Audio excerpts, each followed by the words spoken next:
How's this? Just vibing in the basement. Can you guys hear me better now?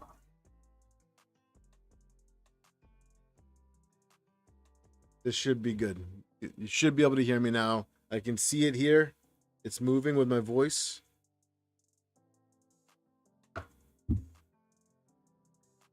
All right. Thank you. Appreciate your patience. Not a professional. All right. So I'm going to talk to you guys now instead of talking to myself. So I got the LDO 80XL that we're going to set up for the bed. I know it has the Nighthawk toolhead in here, so we're good for X in here. So I'm just gonna get some VHB. We'll stick on this for the bed, but I have a pretty bad layer shift going on the bed. I think something's not right with that, so I'm gonna dive into that. And I did notice, I was talking with Delmar earlier. He thought I was just deep in thought. Yeah. No, I was.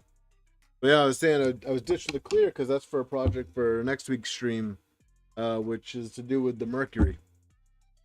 We're gonna work on the mercury next week. So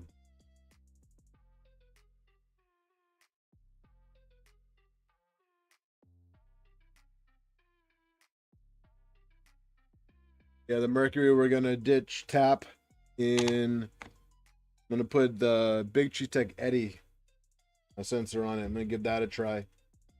But yeah, I think first things first, I'm gonna take the bed off this and make sure that the bed's on straight. I think I might have to play around with the bed bracket. Hey Delmar, thanks for joining. Thanks for your help earlier. I got those links.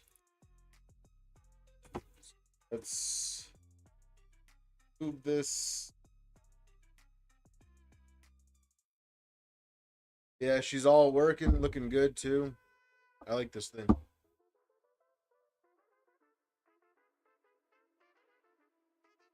Good.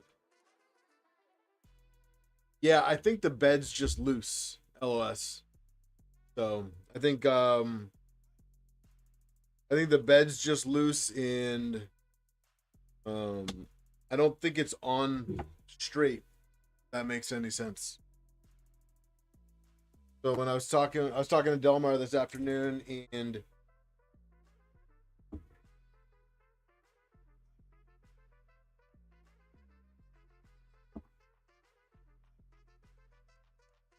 if you look at it, kind of like tilted this way. Not sure how well the camera picks that up.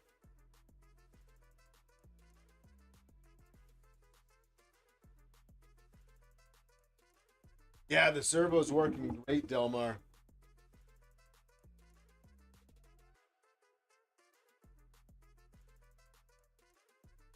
Yeah, the servo is working great. Yeah, there's some skew there, so we're gonna get that sorted out.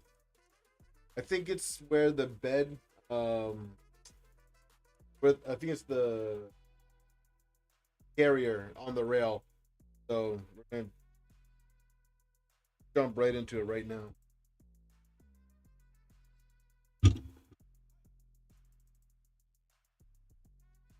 I don't want to do this iron screw. The rail itself looks. All right, yeah, we'll take a look at that.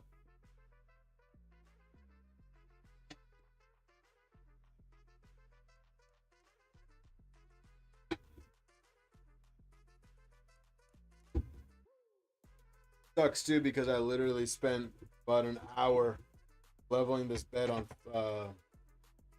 Friday. I think Delmar, I sent you the picture of it. You too, Dan. What was it, like 0.089? a deviation. Got it pretty flat doing the silicone. Yeah, LOS, the extrusion, I measured it out. The extrusion should be square.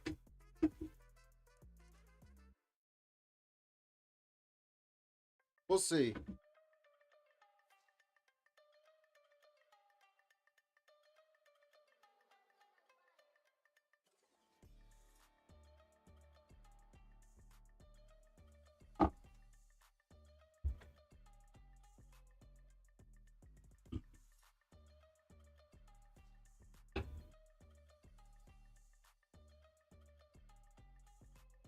I think it's these. Like, yeah, I'm not sure if I used too long a bolt. Go back into the dot.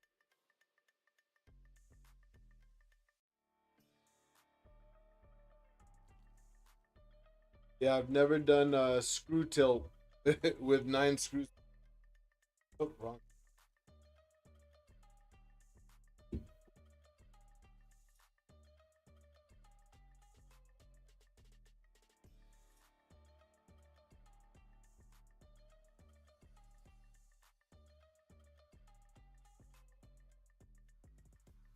Anyways, while I'm doing that, how's everybody doing tonight?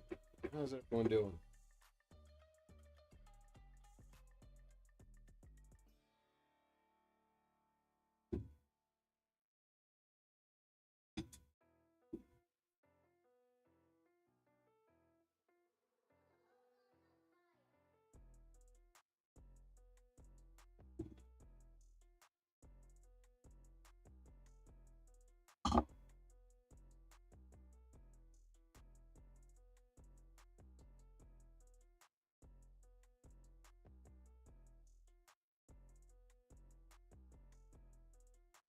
Yeah.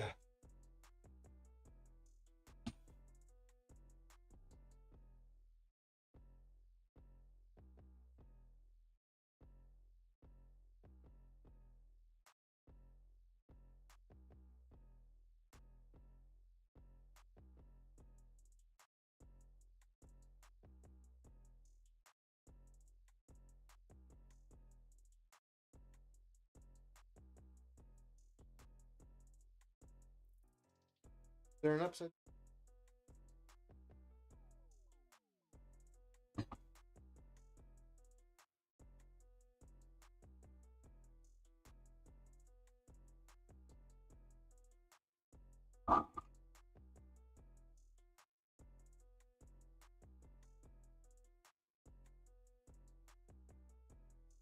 Enhance. Nice.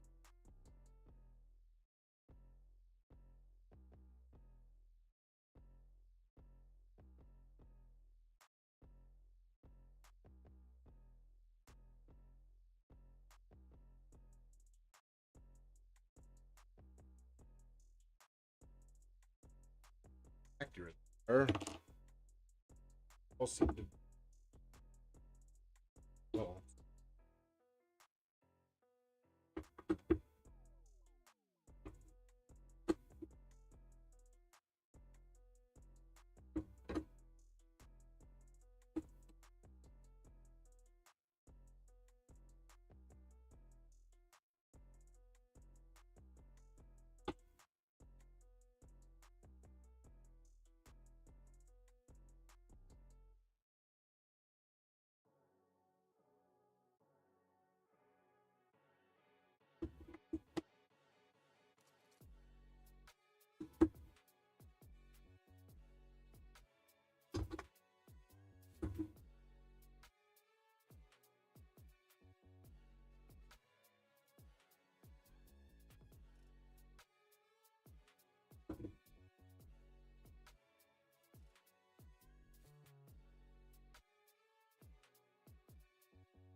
Yeah. Yeah, that's what. Yes, it just went all the way down.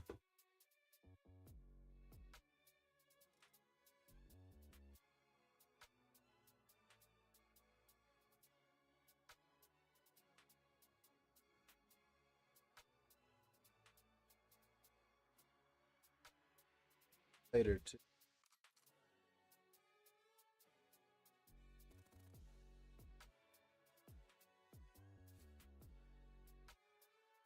So I don't have any jigs for L. Yeah, yeah, I'm talking about these right here, right?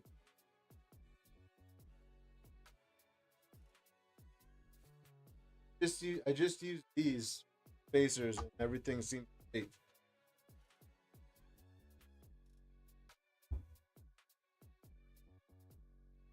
Debating whether or not I want to. I mean, this gap, even on panels.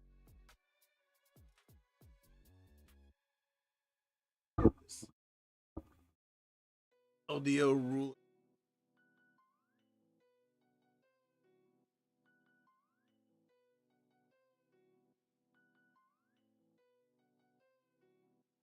Yeah, I'm gonna pull the docks up and it's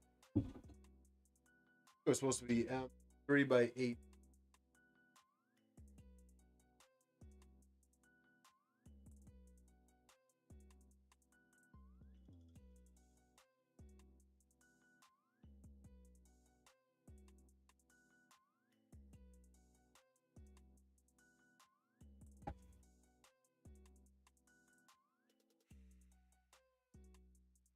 Also.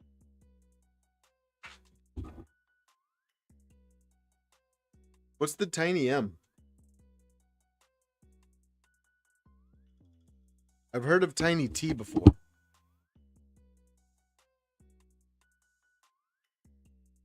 Dan, you could print with it like it's regular PLA, Polyterra. Yeah, they I think they replaced Polyterra with can chroma stuff.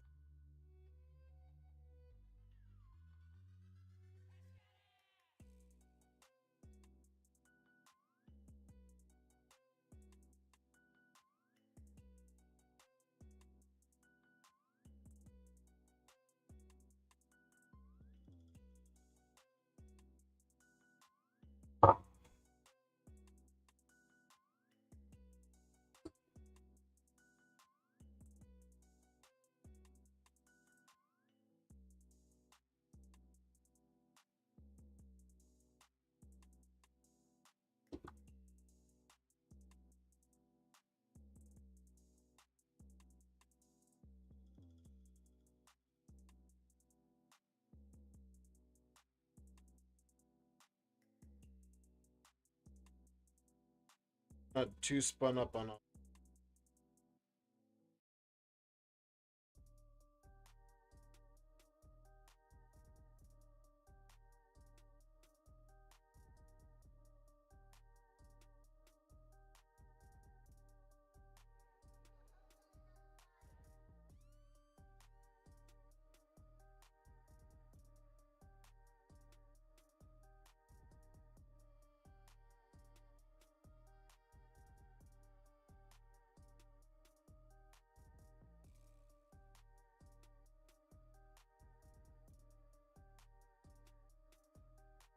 Not gonna lie, this felt secure.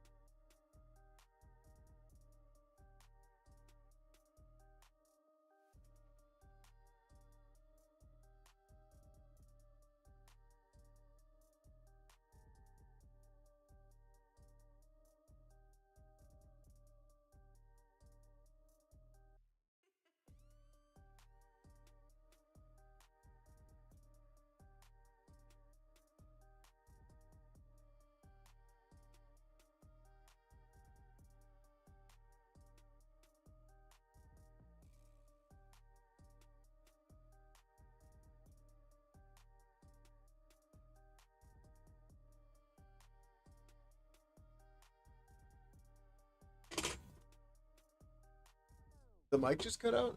Shouldn't have. Maybe I'm just too far away. Is that better?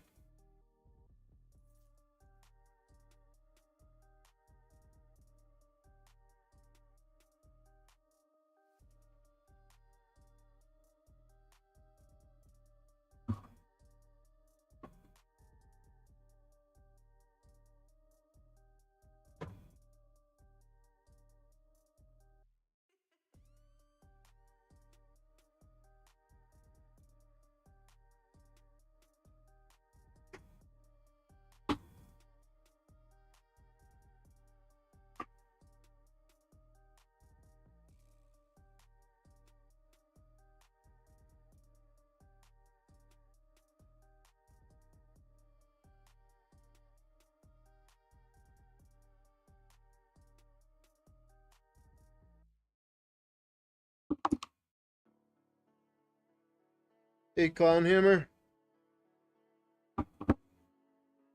Our last week's filament winners here. Speaking of, we're going to be giving away another spool tonight. The nice people over at Atomic Filament are allowing me to do it once a week. So every Tuesday stream for the, I'd say, next few streams. So, well, it depends on how happy they are. So, go and buy filament so that we can keep giving filament away. Use my code. Alright, so this looks straight. Yeah.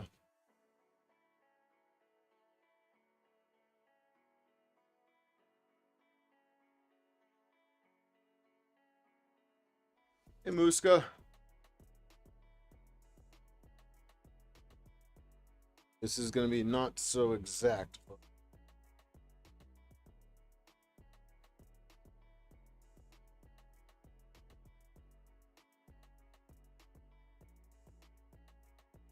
Five for the rail.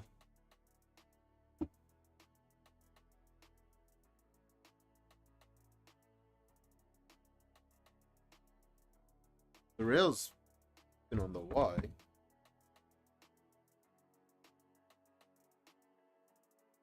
So 1, 5.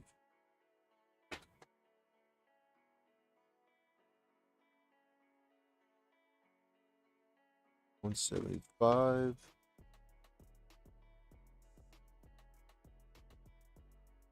75. 75. So I mean the rail seems centered.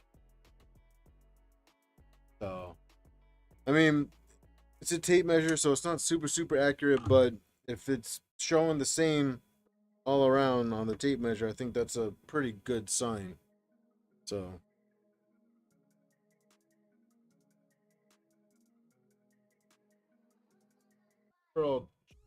I think I'm gonna put this side on the top.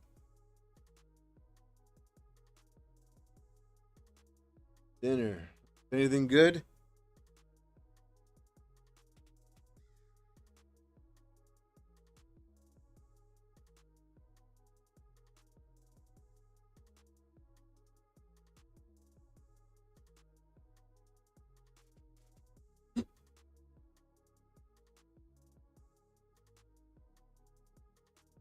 Head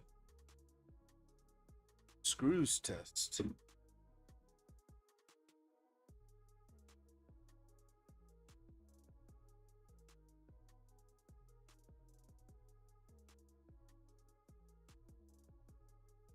I'm just gonna measure the. Yeah, I did.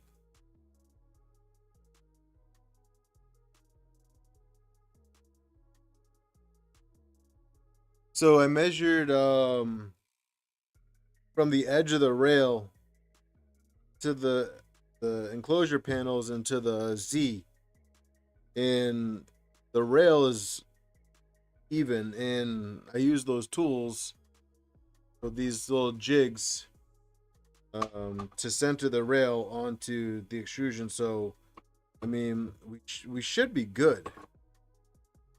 So I'm not really sure what the deal is, but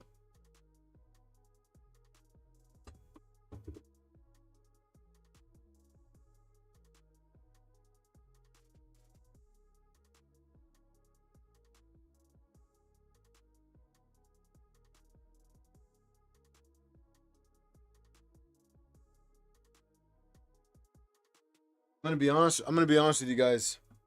I think I might have had.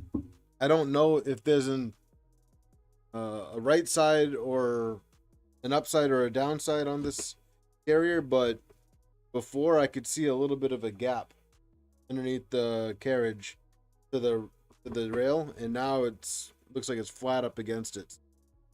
I think I just had this plate upside down, and like I said, I'm not sure if that's a thing or not.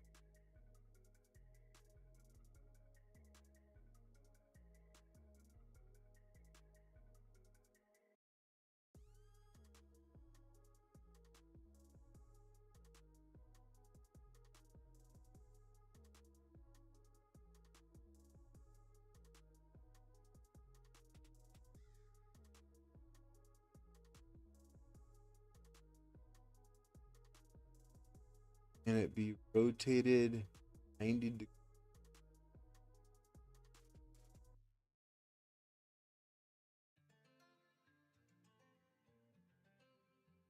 Are you talking about this part right here? This part rotated 90 degrees? Big B?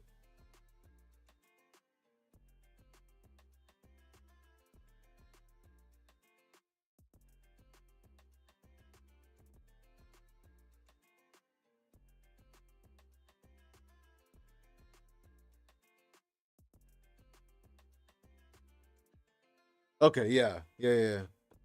I was saying, no, this, as far as I know, this only goes on one of two ways. Upside down or right side up. But I mean, this is already looking better down here. Or I could see light. I could see light before underneath here. So I'm gonna run with this in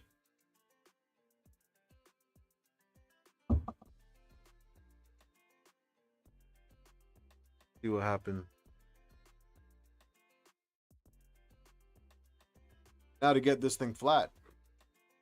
Again.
Interesting. I wouldn't think it. Yeah, I didn't either. But what do I know, man?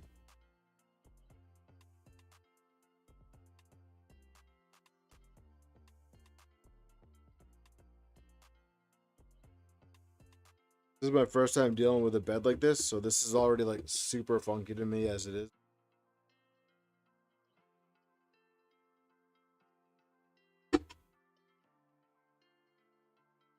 Bed scares the crap out of me because I feel like I'm gonna break it.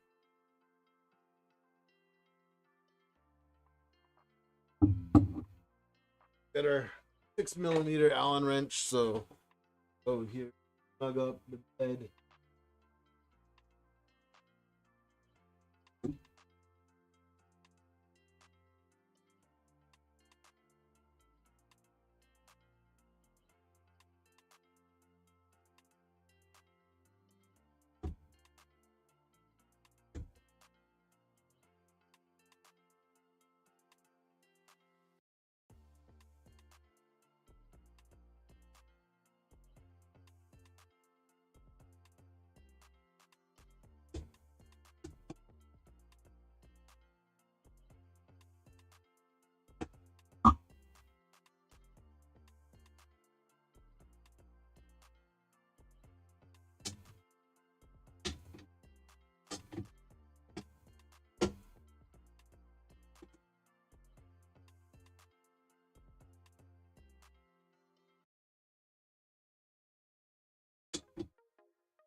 Magnus is so strong.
Should be a good start now.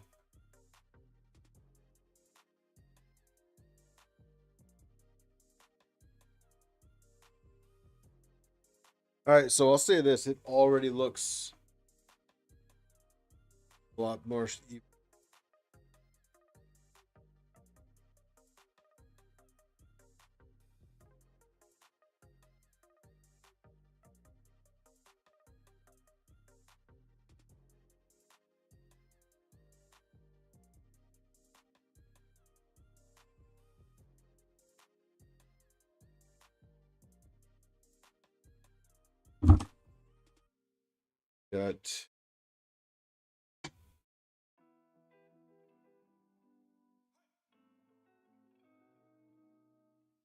35, not 135. That's what it was on.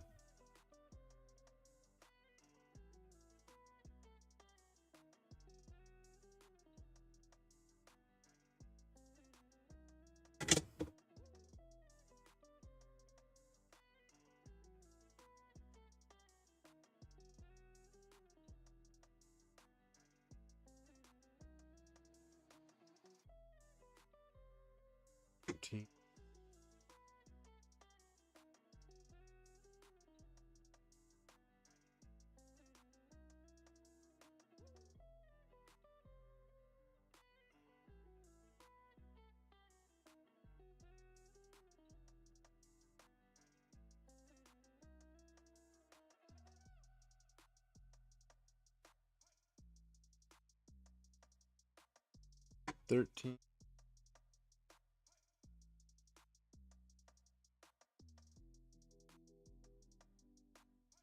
Well,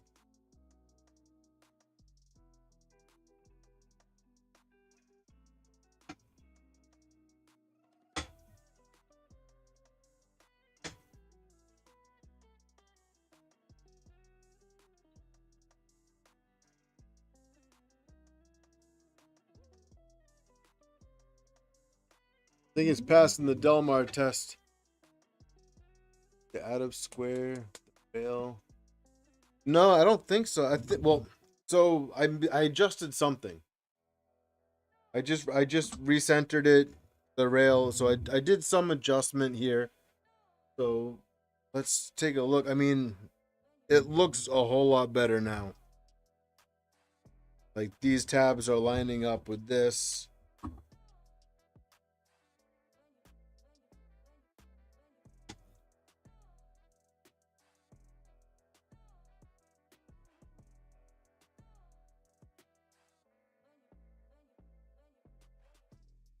So, I mean, yeah, I think we're good here. I think we're good here. Let me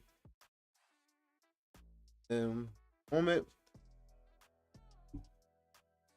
Yeah, Delmar, the clicky probe was really throwing me through the loop here, but the servo's working. As you can see, it's not sticking.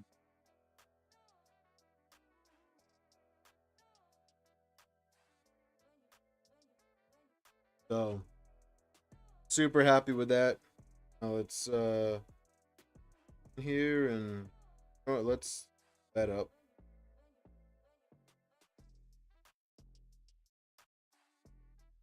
Yeah, the plate is off. There's no like indicators for the plate. So it's like it's hard to get this plate centered.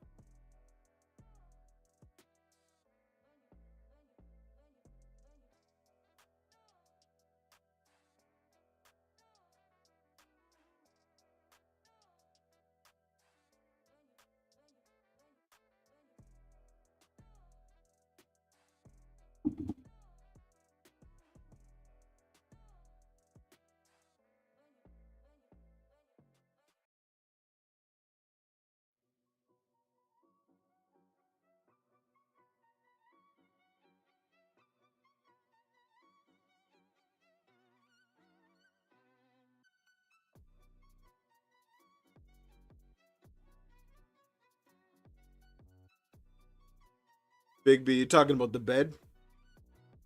Getting the bed lined up?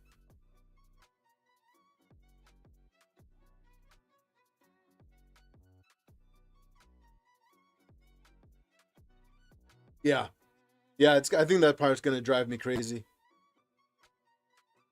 And then like also can't pull it right now because the motors are engaged, but it's got the cutout on the back that I feel like that should be in the front. Usually drop it about 3 or 4. Yeah. Yeah, I'm just eyeballing it right now. I don't know. I don't know what I'm doing. I will say that for a DC bed, this thing heats up pretty quick. So we're gonna run through one round. Bed level, screw adjust.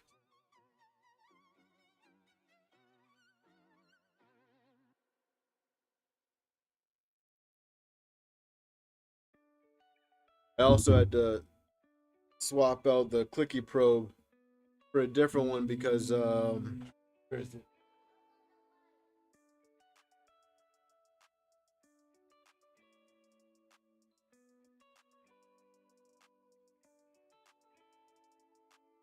This guy wasn't wanting to be accurate. So I don't know what was up with this, but it would probe the same point 5, 6 times.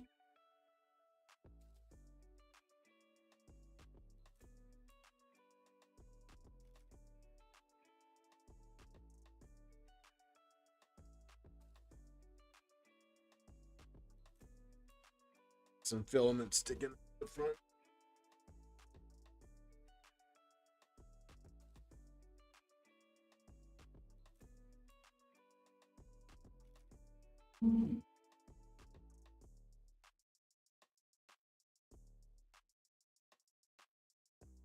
Fit into the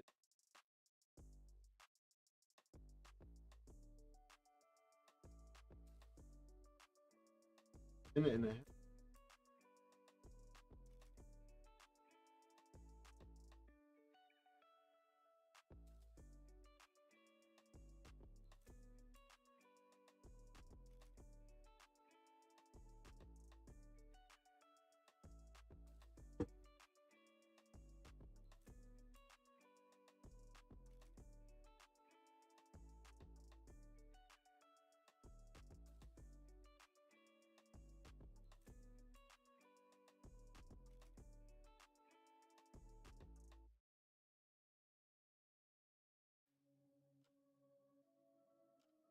Hey, Ref.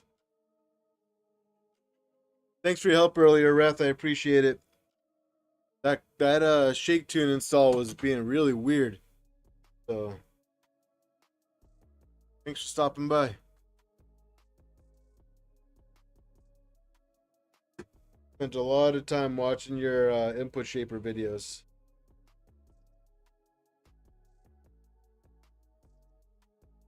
Yes, I'm using the silicone mod. I tried the Nighthawk mod, but I wasn't a fan. Thunder Keys told me about the using the silicone tube, so I'm using that.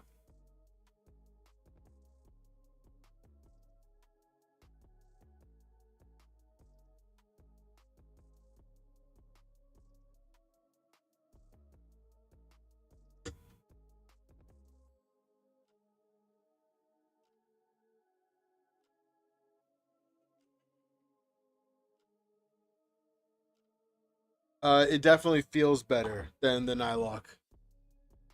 I feel it's easier to get it's easier to get a more accurate reading, more accurate adjustment. It's, and it feels better doing it. Yeah, I was telling these guys Friday I was messing around with leveling the bed, and I was able to get it at a 0.089 flatness, I think it was.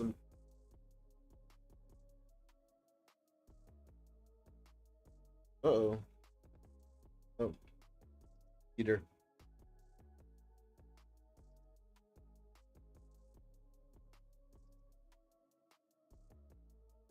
I don't know if you guys can see this.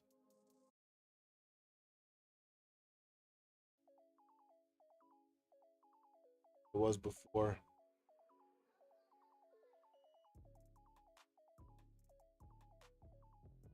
Point 0.087.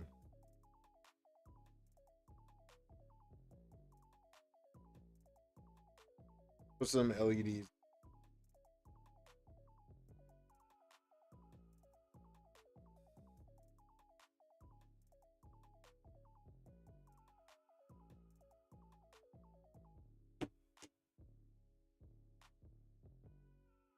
Yeah, yeah, seriously, I was pretty surprised to see that low of a deviation. I was pretty happy about that.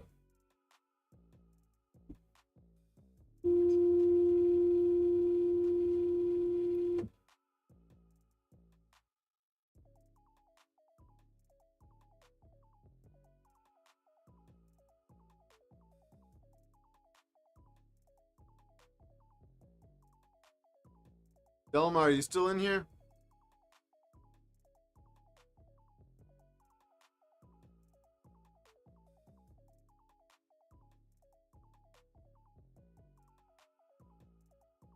Ref, I'm using the regular components. I didn't find out about that mod until somebody on the Facebook group showed me it this afternoon. So no, I'm not running any, and there's no mods done to this except for the clicky mod. That's the only mod.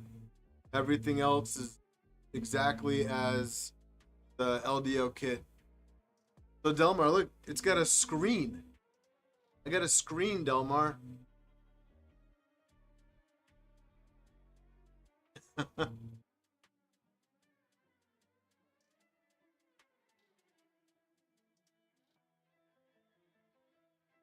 Wrath, you think it's worthwhile to get those mods on? I was looking at the link that someone from the Facebook group sent me.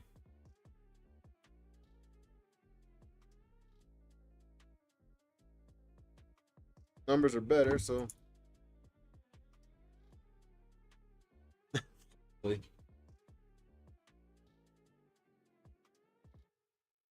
14 here. 14 here.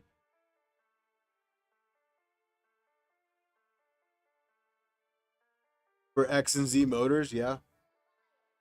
How big of a pain you think it's gonna be to do that while the enclosure's on?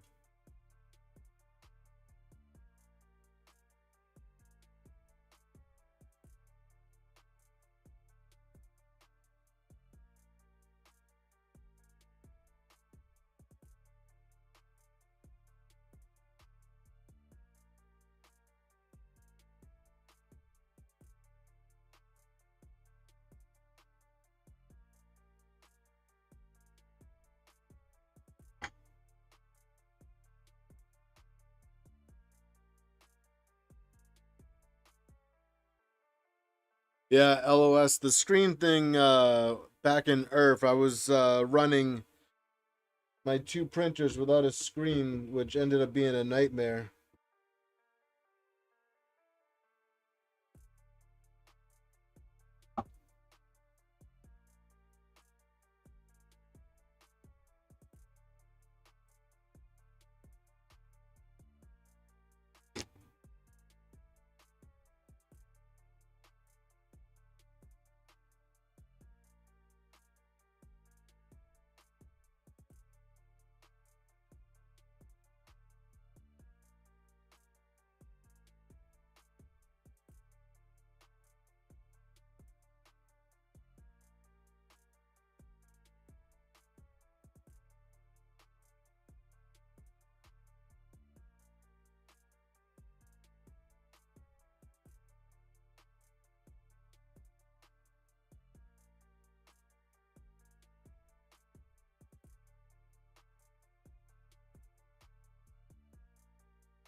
Ah, I did it again. Come on. I have the K Touch. I just at 3D Printopia, the K Touch was useless.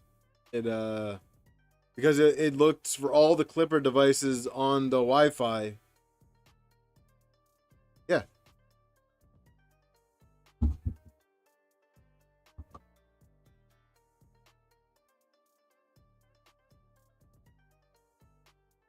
Get it around here somewhere.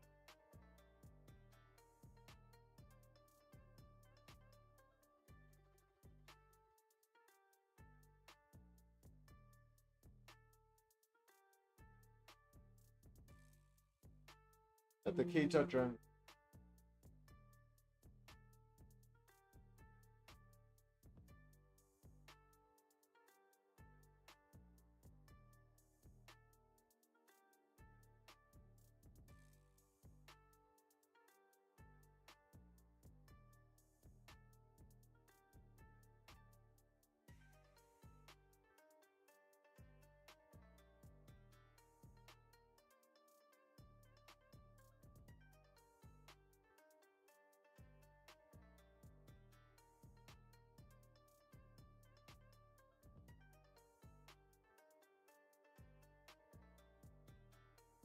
I don't know what I do with things these days, so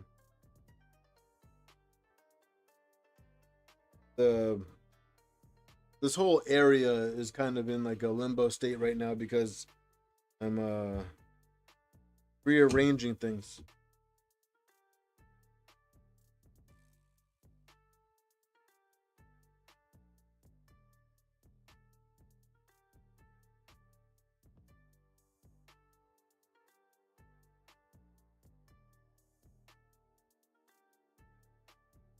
Yeah, Delmar, that setup was awesome. Hopefully I'm invited back next year.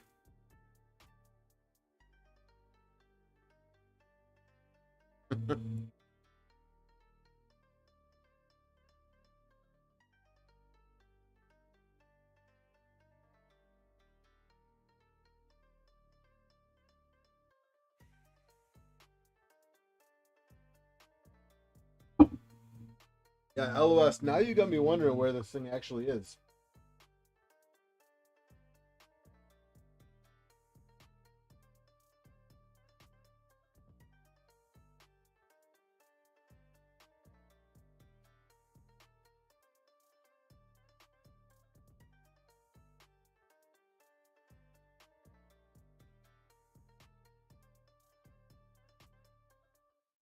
All right, we're getting there. We're getting there.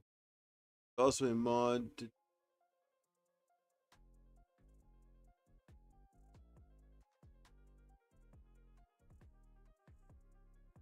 turn the extrusion covers into float trays.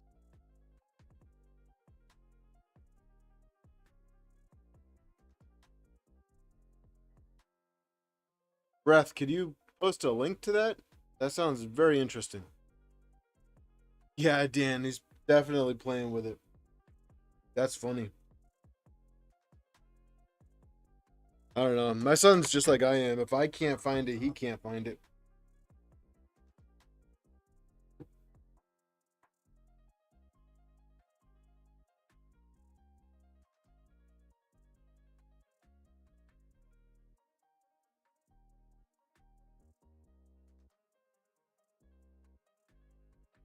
Oh, these right here? Oh, that's kind of cool.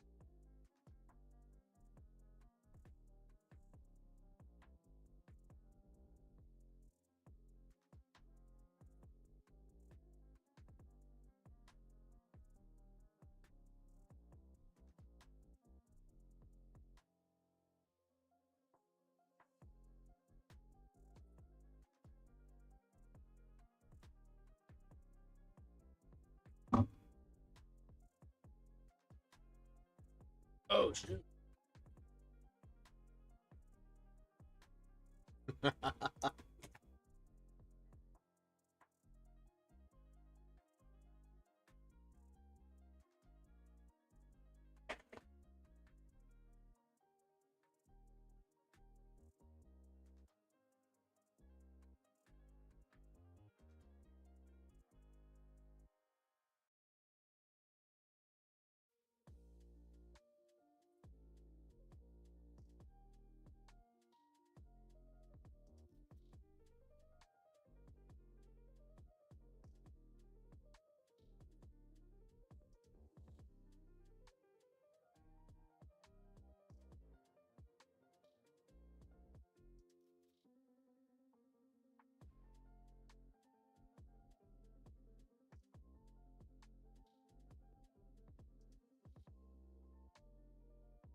looking? Almost there. Almost there. A couple more adjustments.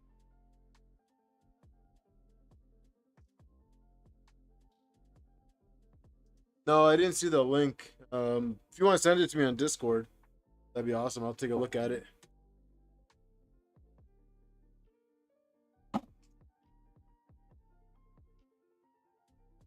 We're all under 5.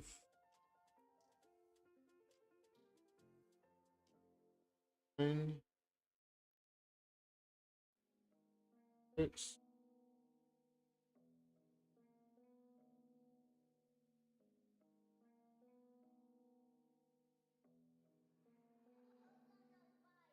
Four.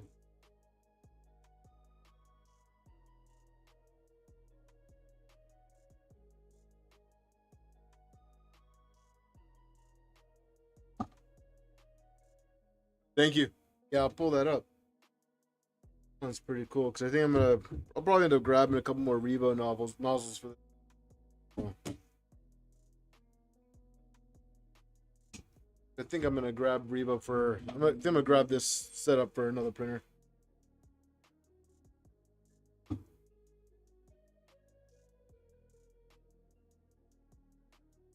Oh, that's cool.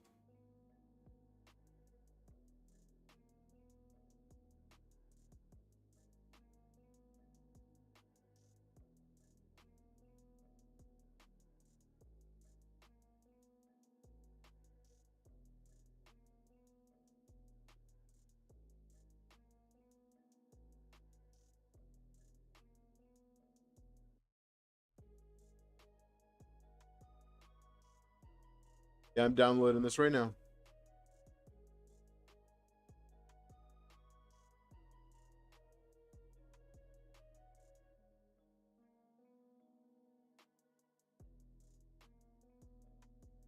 Appreciate it, Reth.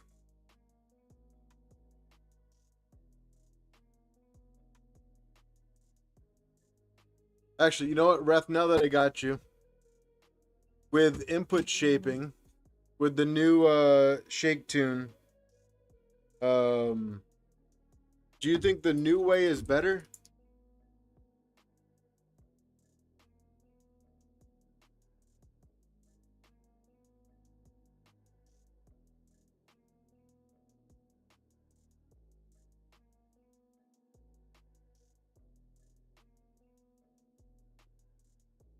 Is the new way better than the old way where the actual tool head moves?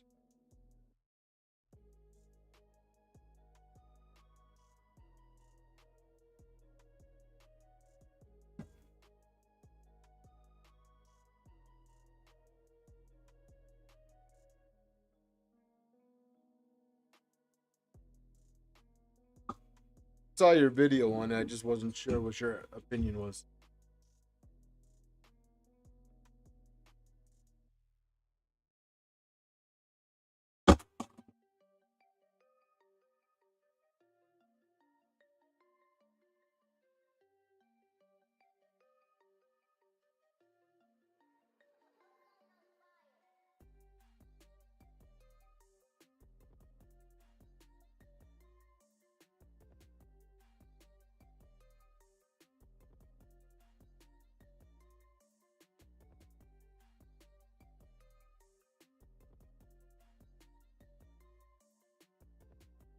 This picture's for the 80XL.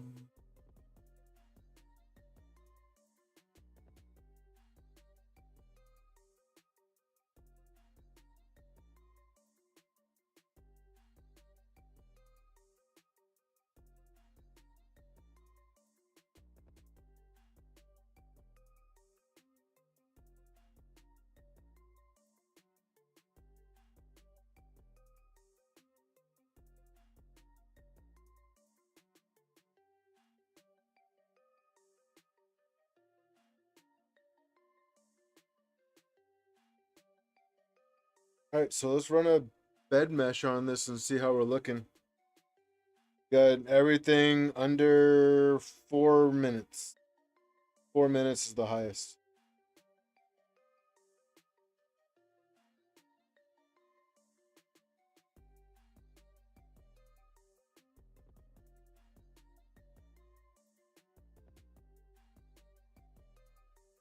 So I'm thinking about using this one. This is the one that came with a Switchwire kit for the bed. I just have to remember how to set up. It's been a while since I set up an ADXL. I've always used the ones in the toolhead board or the KUSBA. Luckily, we got Delmar though, who sent me a bunch of links to the Clipper site. So let me.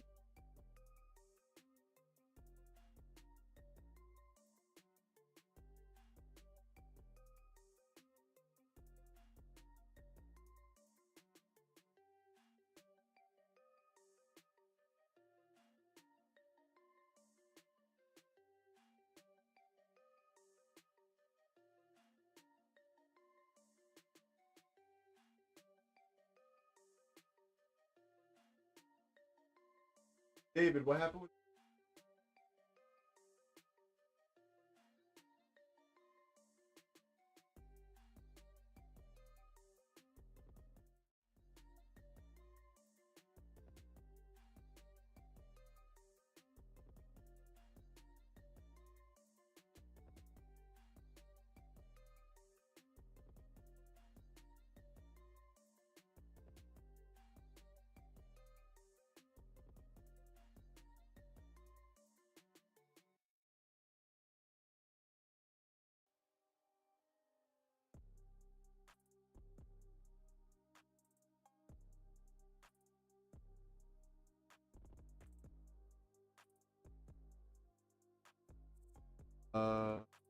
what mesh size am I running?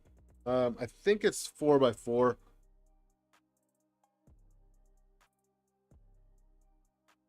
Ooh, it's even better than last time. Look at that. 0.059. I will take it.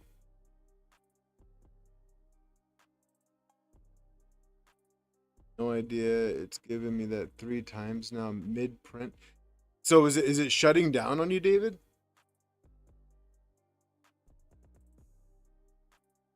Let me go back. Sorry. So you'll post a picture. Yep, I got that. On Core XY, try to be 2. The old way is better. Per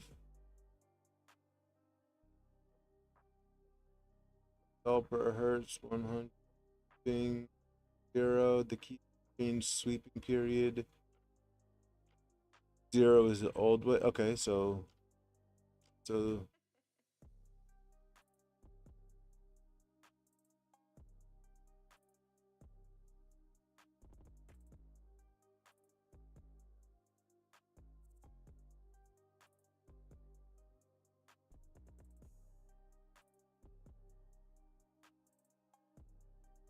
breath, is that sweeping part? Is that part of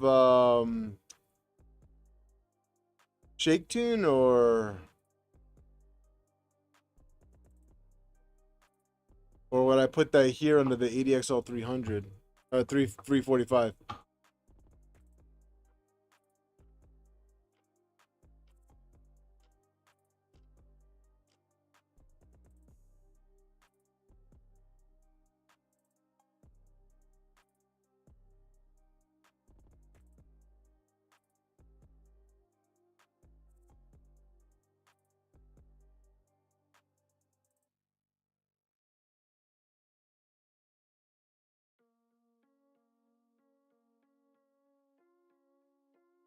Part of resonance tester. All right, so add it in this section then, underneath probe points.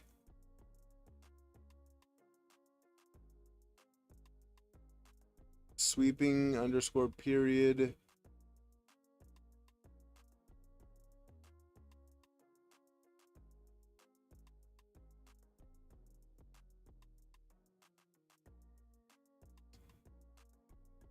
You know, Thunder Keys, I've been looking for a reason to get down to Prince William County, and you might have given me a reason.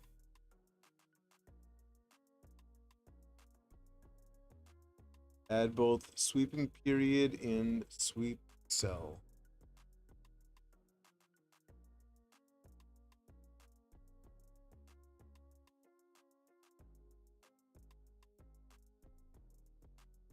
This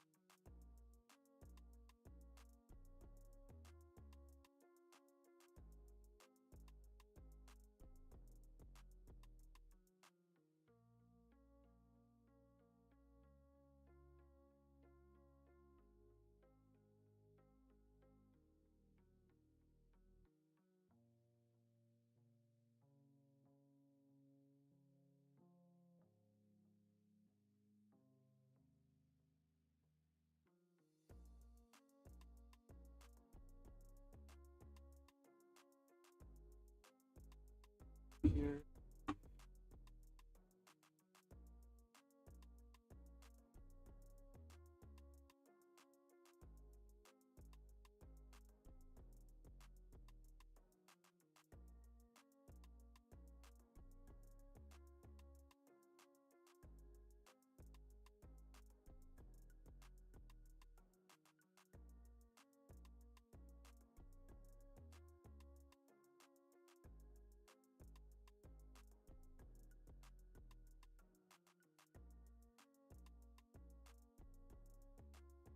Is there a way in get the case slates to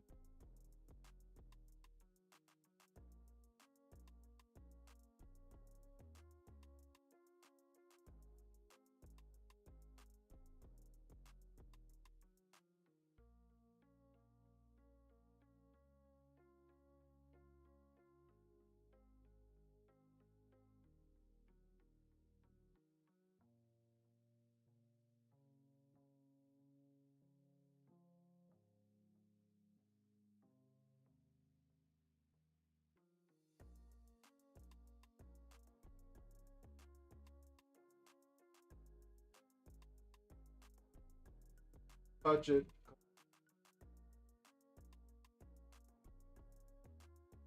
I'm taking a note out of Thunder Keys. Touch it.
All right, let's run input shaper on X since I don't have it. Well, actually, you know what?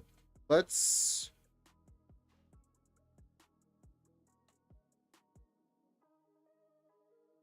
let's run it on X. Let's run it on X. I want 5 pounds of layers. What the heck?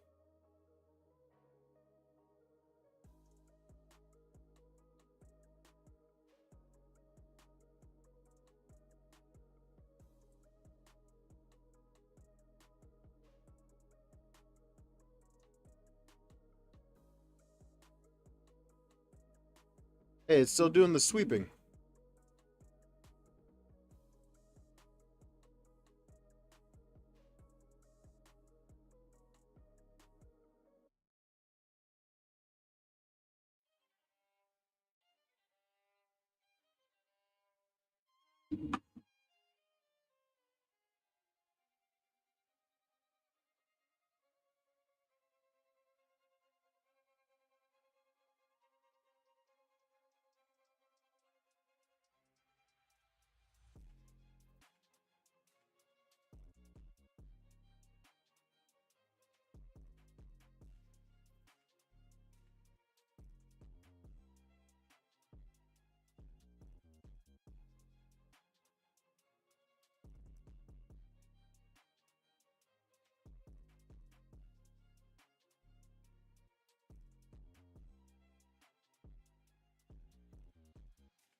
Yeah, I set sweeping period to 0.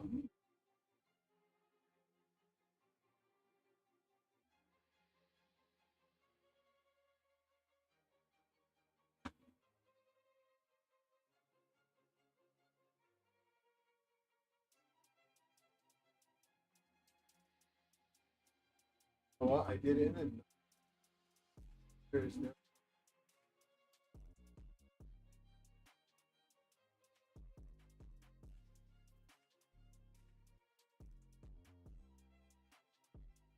because I didn't put it in here.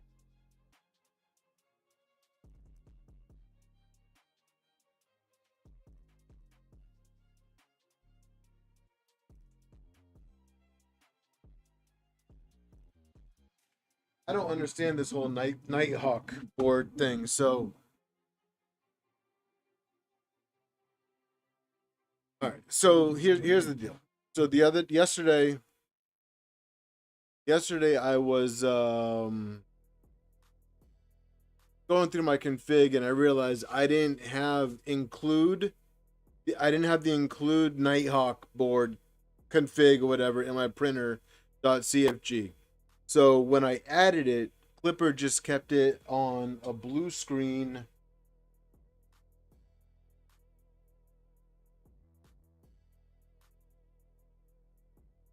All right, so I put the Nighthawk config in the printer.cfg and it didn't like it.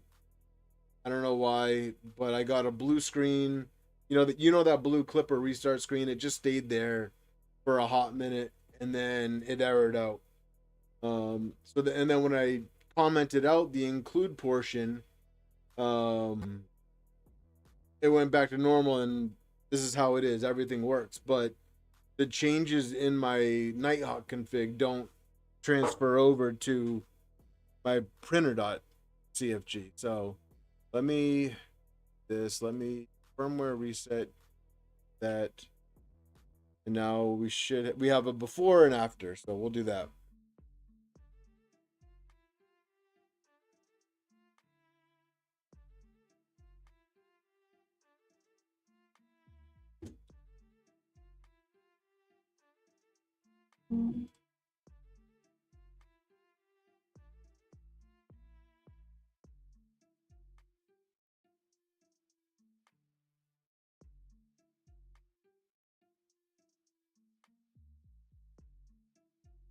So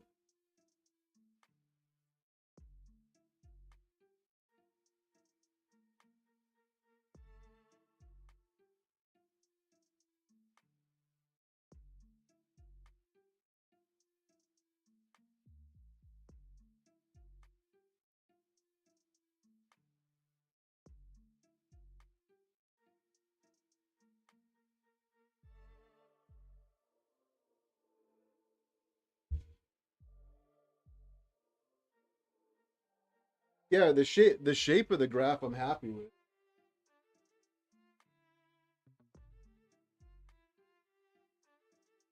I think it looks pretty good. I'm assuming the acceleration numbers are that low because the stealth burner is a tank.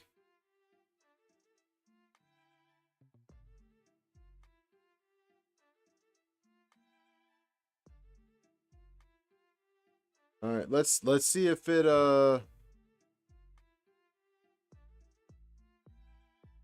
let's see if it worked without.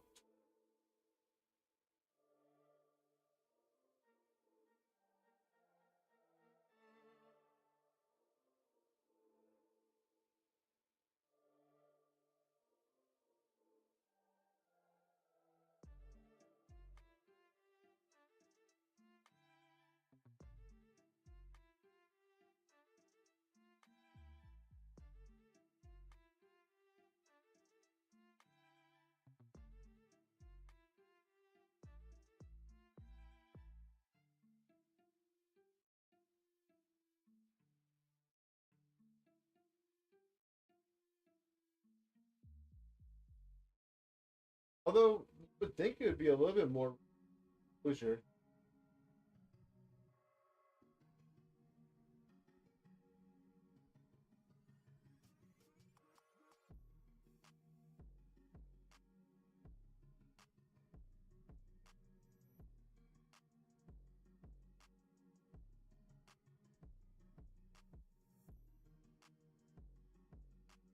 There we go, ref.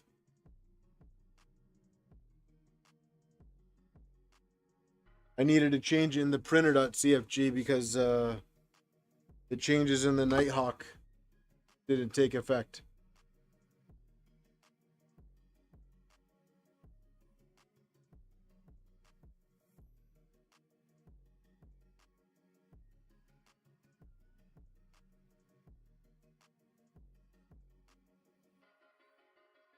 Although I guess Thunder Keys, I guess this enclosure probably doesn't add too much to the rigidity of the machine.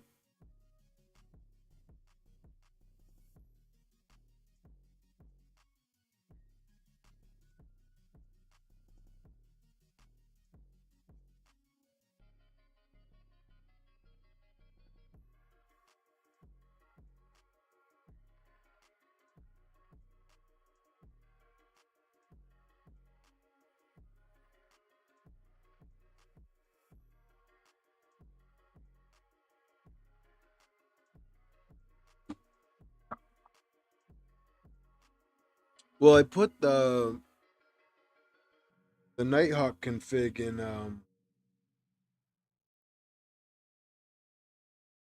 excuse me. I put the Nighthawk config in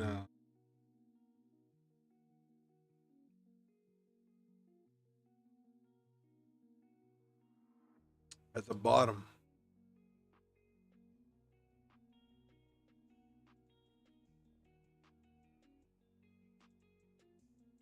Yeah, that's probably the case then.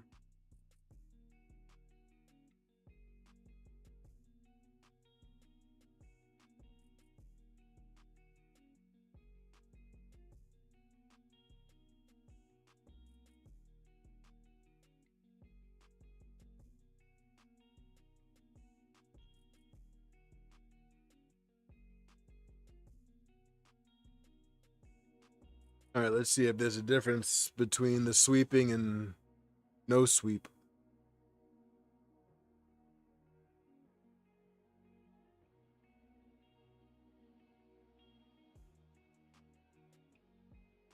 Well, Thunder Keys, the Nighthawk config is not included at all in the main printer.cfg. Now I'll show you. I'll show you after this. I'll show you what happens when I go to include it.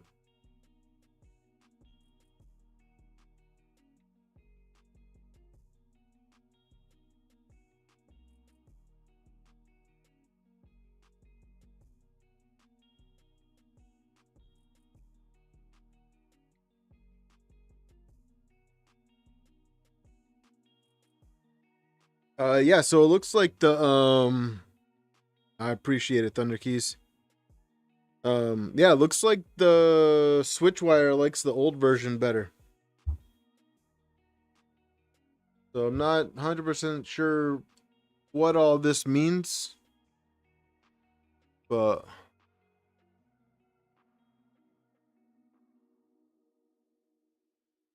the numbers sure look better on this one. Not that it really matters. I'm not going to be printing this fast on this machine.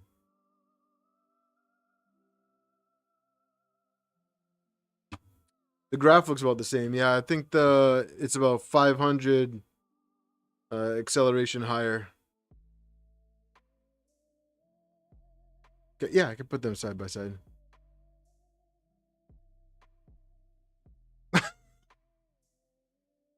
I highly doubt that, Thunder Key.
OBS is not my strong suit. I had to figure out how to screen share both of them.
Yeah. So yeah, I'm not able to do them both side by side, but I'll tell you. So this one has the hump right. So the sweeping has a hump right here. That's the only difference. I can this hump right here.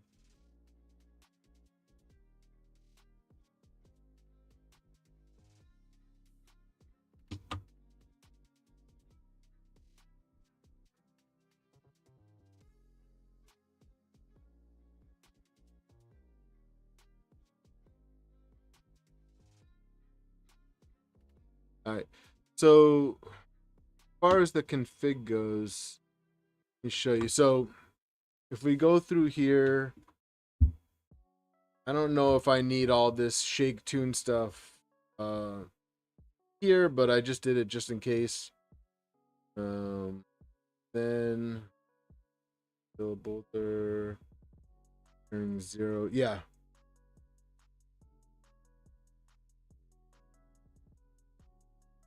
Use EI for bed slingers. Okay.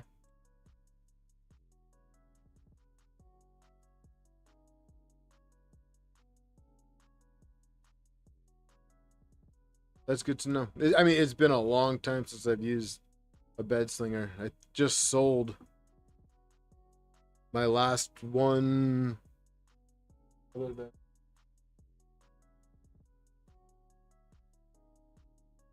Yeah, I only have one left. It's the Maker Gear M2. That one's not going anywhere.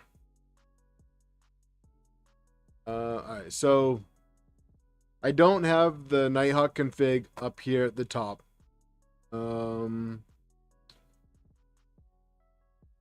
Guess I can change. Well, I can't change this yet because we didn't do Y. So I have MC PTH. This is the Nighthawk board right here. And then X, Y, Z, blah, blah, blah. All this stuff. I mean, everything's good. Everything's working.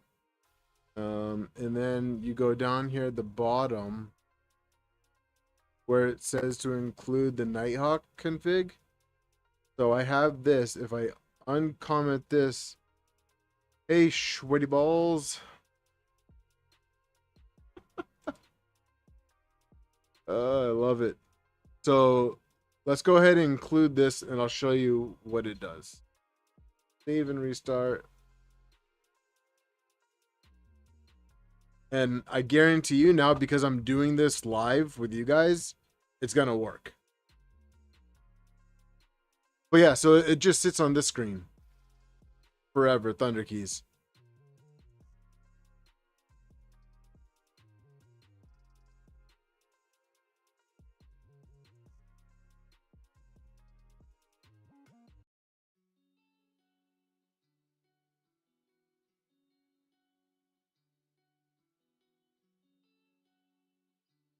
Yep.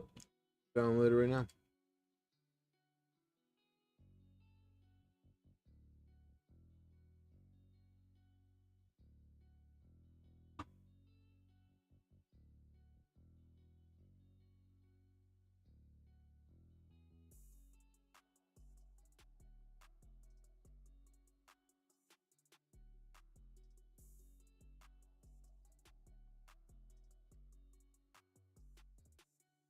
All right, Thunder Keys, it's in your DM.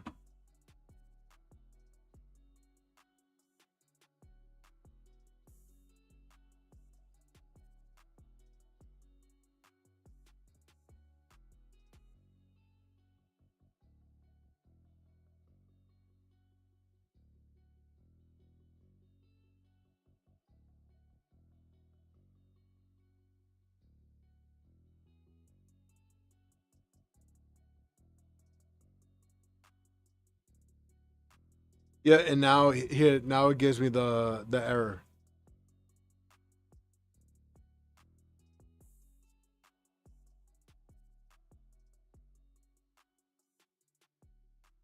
Yeah, I mean, it's so here, let me open up Putty.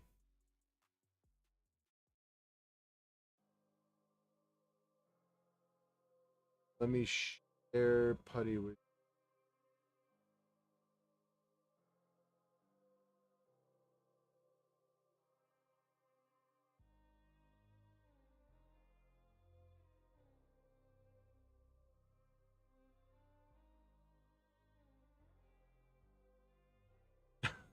yeah.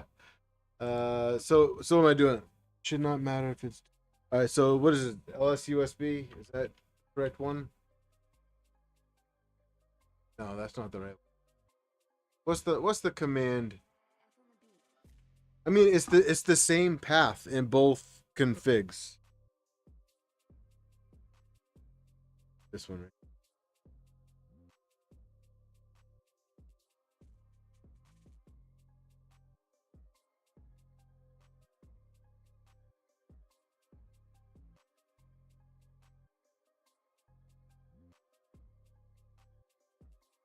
Oh yeah. Oh my. Sorry guys. You don't need to look at my face right now. We'll just make this big. Comment out the duplicate MCU. All right, so let me go back.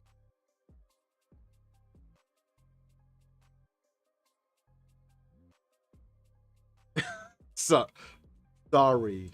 Okay, sorry. Go back to Clipper. Now it's huge.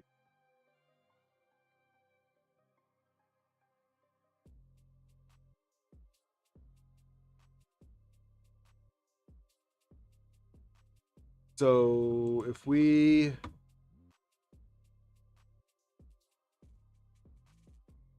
go into here,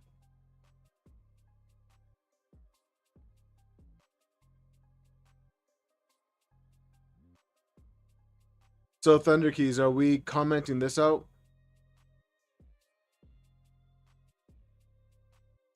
Yeah, Gohan, the RP2040 is the Nighthawk board. So am I commenting this path out right here? Thunder Keys? Comment this out?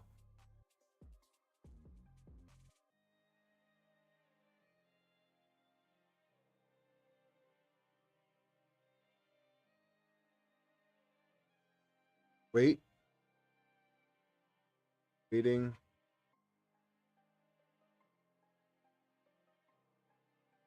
I don't have an NTH.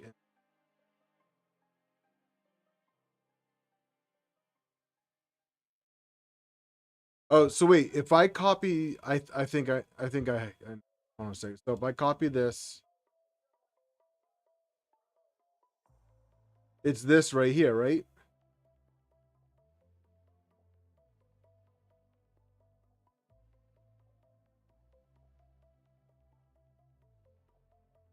Do I replace this right here with the one that's in the printer.cfg? Because this is MCU NKH or MHK, sorry. All right, so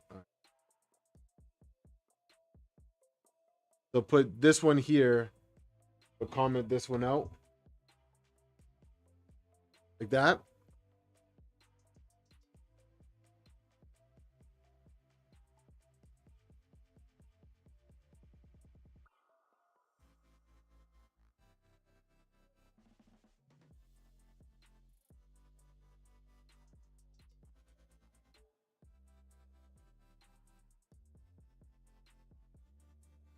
Yeah, this is straight from LDO's documents.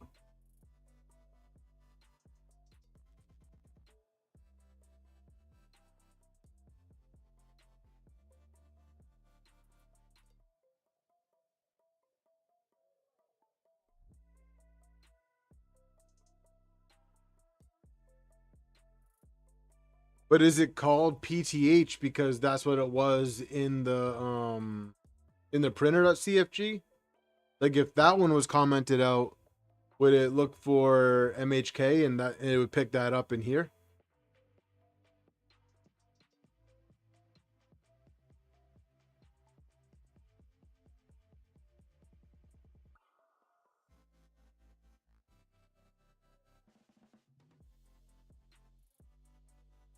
Hey Troy. Right. It shouldn't really matter what the pins are named, right? If I put the include Nighthawk SB config at the bottom of the printer dock config,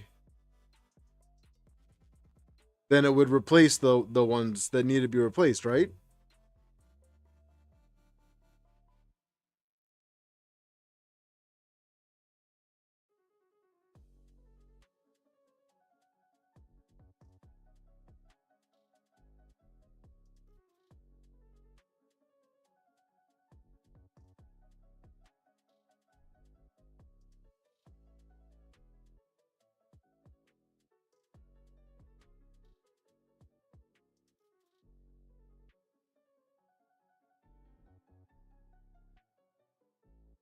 Okay.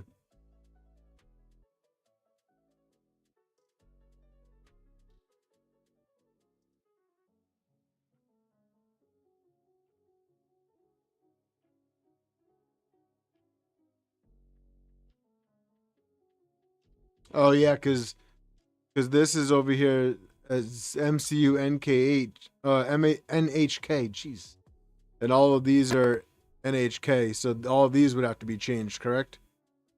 So I'm not gonna do that. Yeah, leave that alone because then all of this would need to be changed. Can I just take this portion right here and drop this into the printer.cfg and change the PTH and then just go ahead and change all these pins to match in the printer.cfg?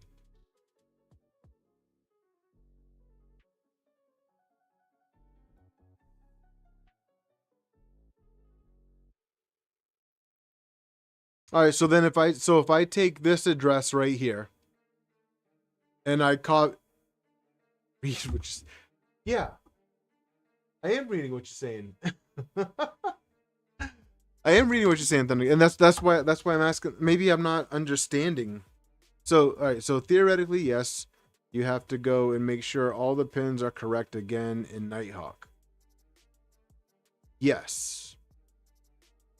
Yes, all these pins should be should be correct. So I commented out the Y because the Y stepper is sensorless, so there's no Y end stop. And then all of these should these all should be the same. I mean that's what these are plugged into, so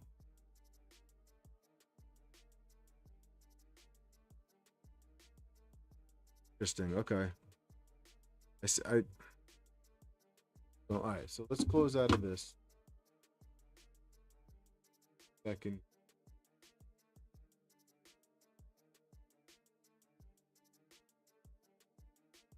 Don't need Nighthawk config because everything already. That's kind of what I was thinking too, because it's working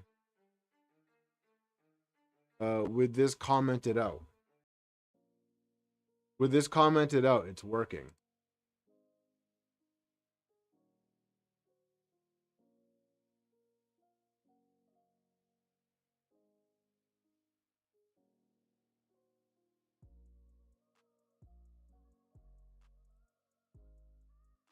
So the printer.cfg right now, as it is with this pathway,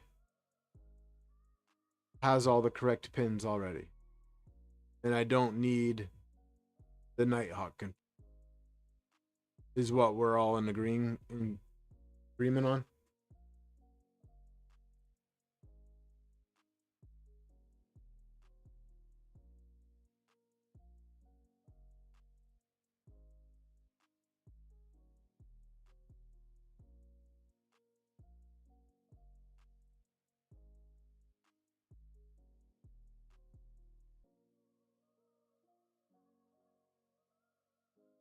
Right.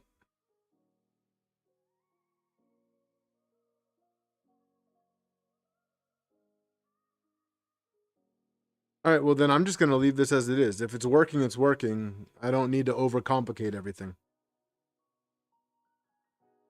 Now I just need to add the other 80XL so that we can do input shaper on Y and see if Y is still jacked up.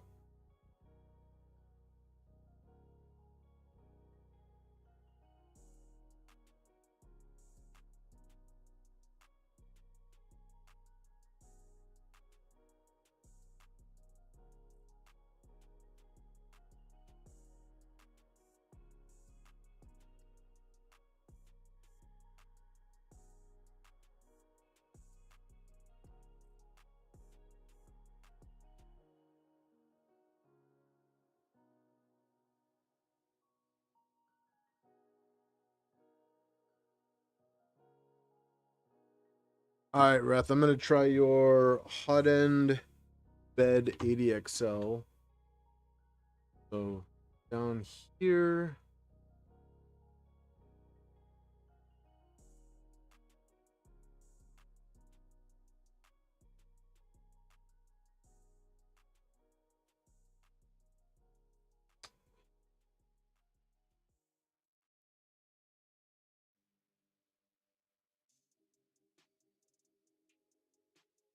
Yeah, go ahead. I'm not gonna break it. If it's working currently, so I'm just gonna leave it as it is. Reth, I'm gonna add the 80XL to the Pi now. Um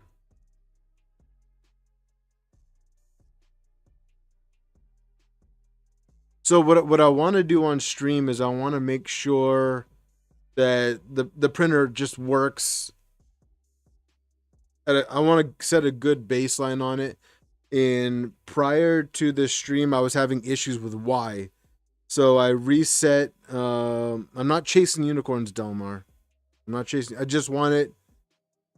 I want to print something without a layer shift.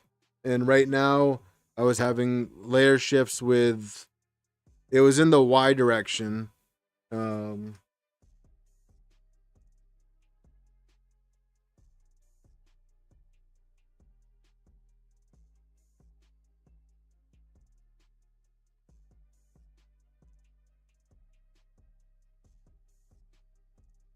Gohan, I did not mainline the SV08 yet. I have Big Tree Tech is sending me an octopus and a couple other items that I'm gonna be installing on this and going mainline.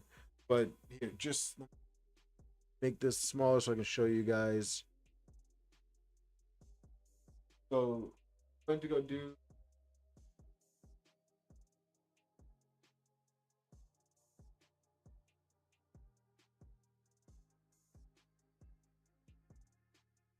I don't know why.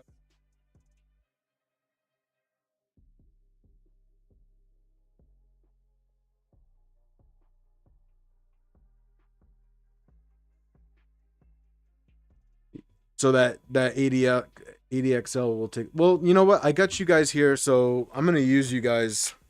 So we're gonna do this now because if I don't do this now, I'm probably not gonna do it, and if I do it, I'm probably not gonna do it correctly. So we shall use the tools at hand.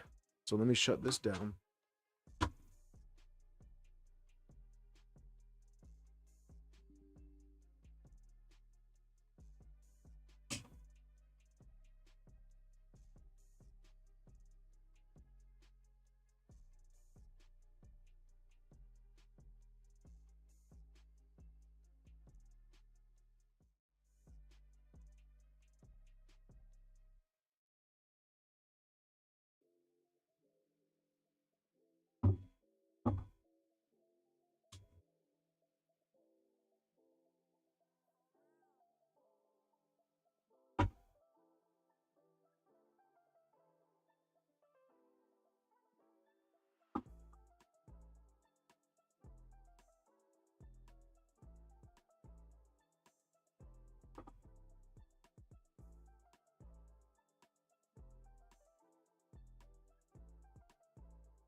Okay.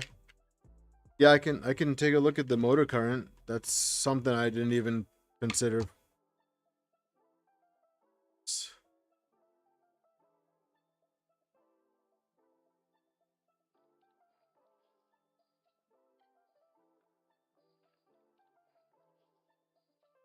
Always I always get these things put in the wrong way.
All right, I'll check that out. I'm just gonna put this bottom panel back on.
Yeah, appreciate it, Reth. I actually already had that stuff pulled up.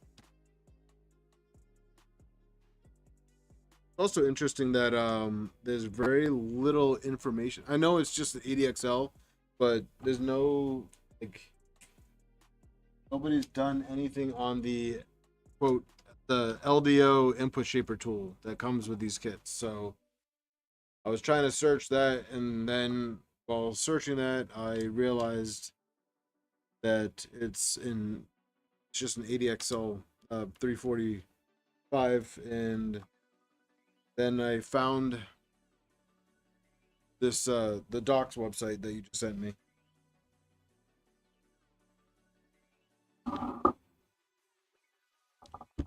I wish this thing had handles.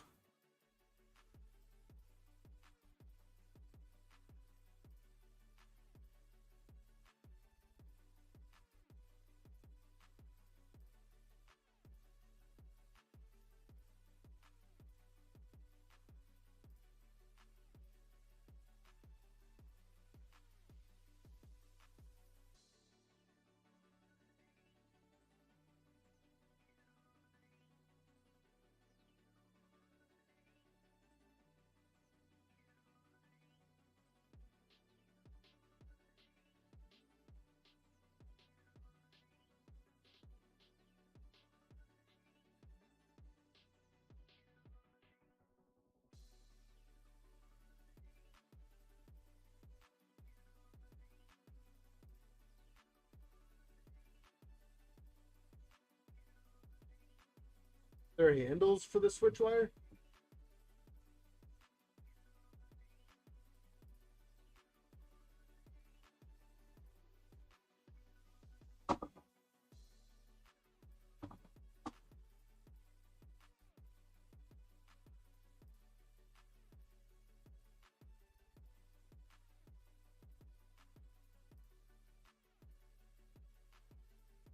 I have Captain tape. Yep.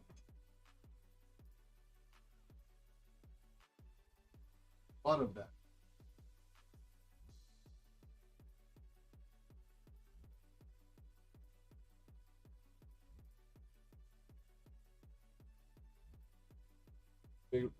Big roll of it.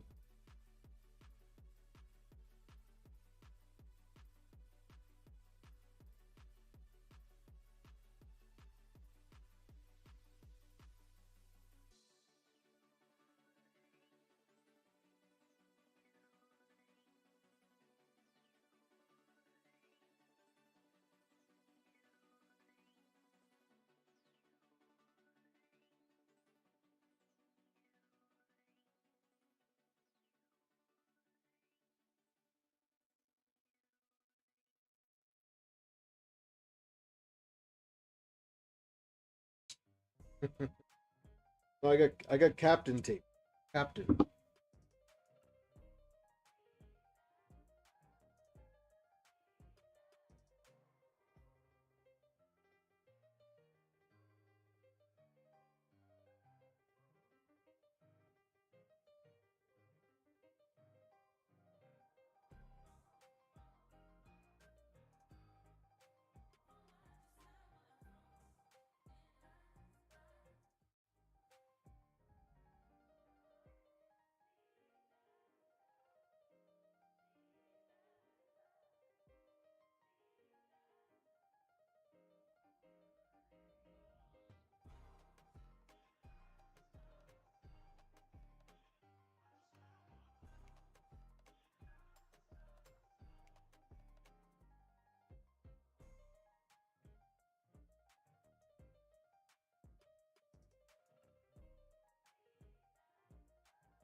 I will be right back.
All right, I'm back.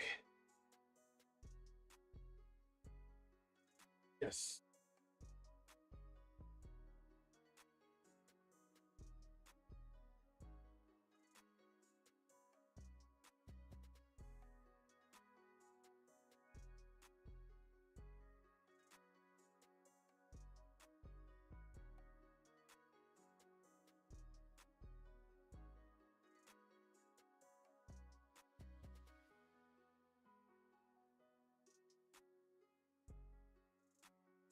So what's the typical run current for these LDO motors?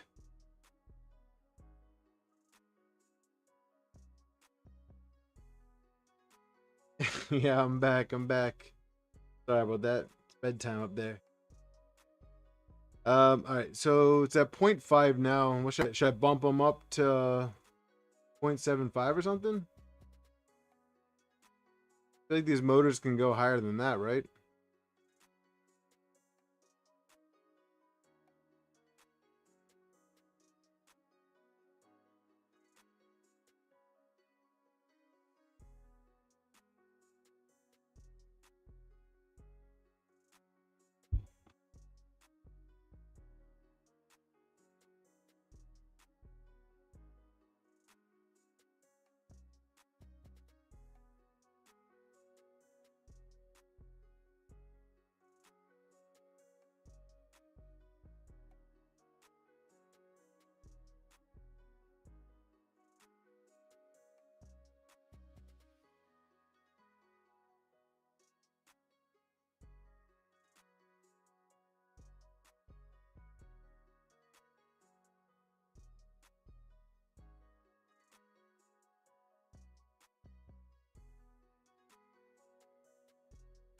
Check specs. They are.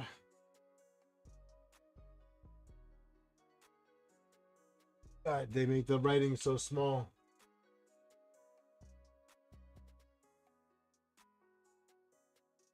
Let me see. My eyes aren't what they used to be, folks.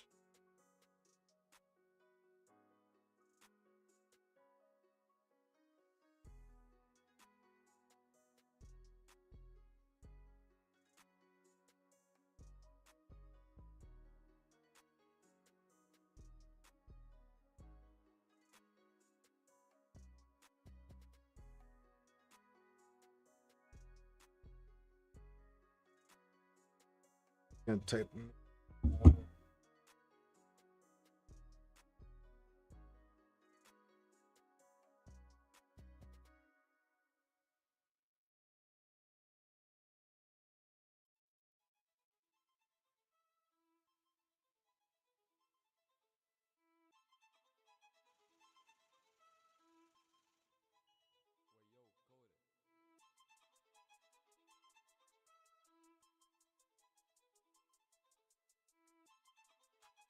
Figure that'd be easier than me just trying to speak them all out.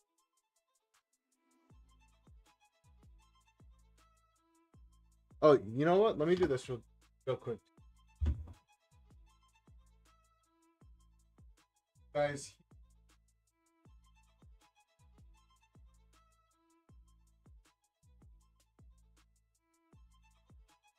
here is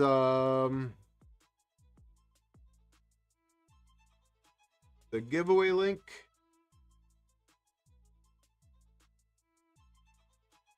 This is going to be for a spool of atomic filament. Is US only. But yeah, in a little bit we'll give away that spool. We'll give away the spool after we do input shaper for Y. So rated current 1.6. But rated current, that's not what I should put in here. That's 70% of that is what I should put.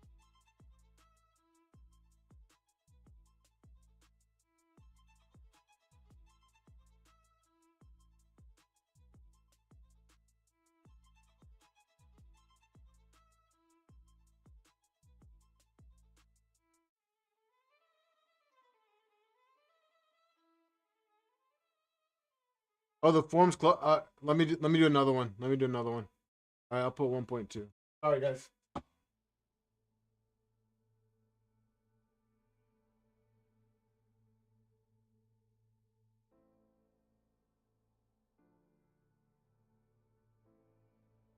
Hey, Damamu.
Thanks, Damamu.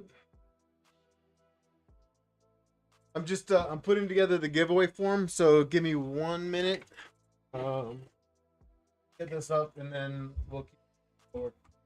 Sorry, I had.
All right, let's try this link.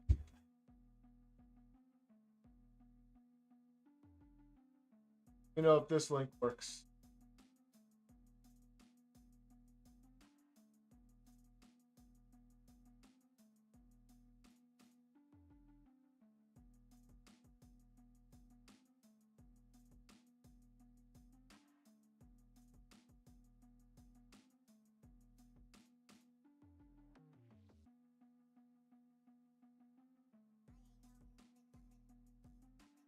Oh, I love atomic film. All right, let me change these out to 1. I'm gonna change it to 1 for X too, just so they're the same. Should I do that or just leave X alone?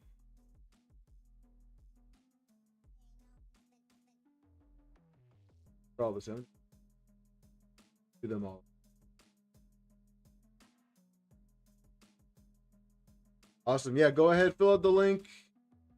As soon as we get input shaper on why, we're gonna pull a winner.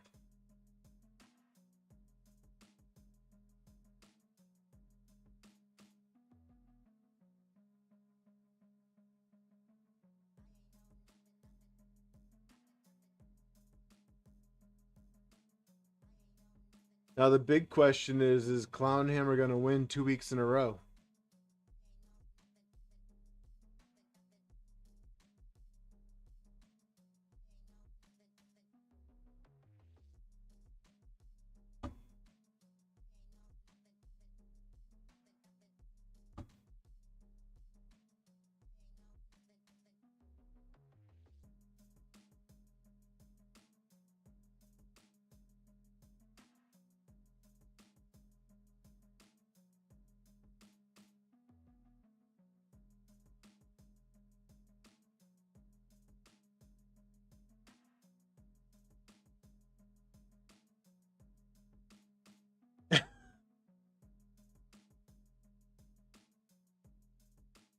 Oh, and I don't know if I set it up correctly, but only one entry per person, please.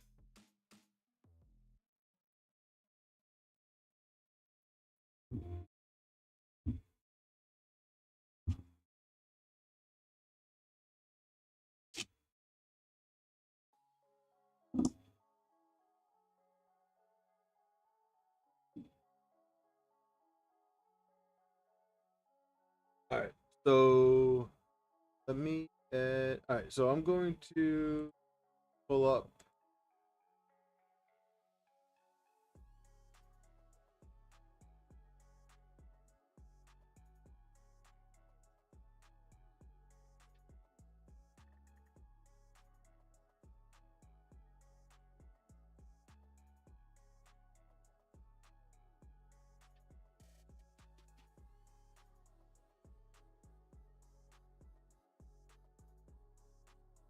All right. I'm gonna pull up Putty. So Raspberry Pi stuff bigger. So you tell it me.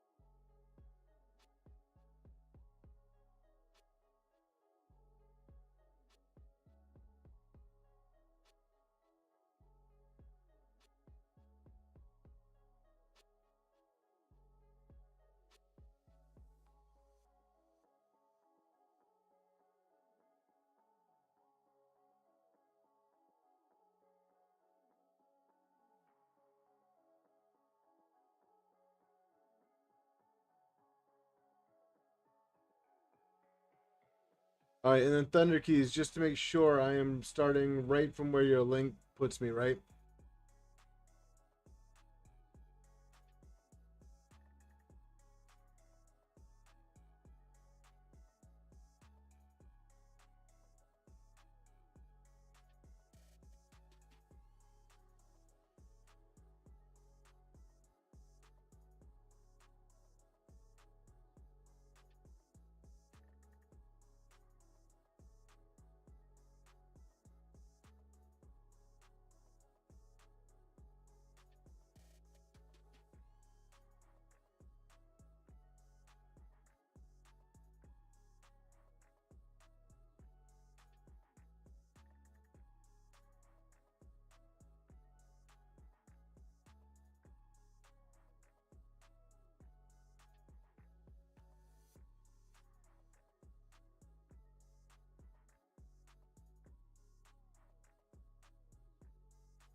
Hey, Shadow Queen,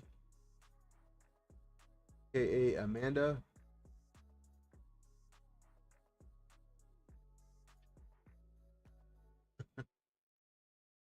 Welcome, welcome.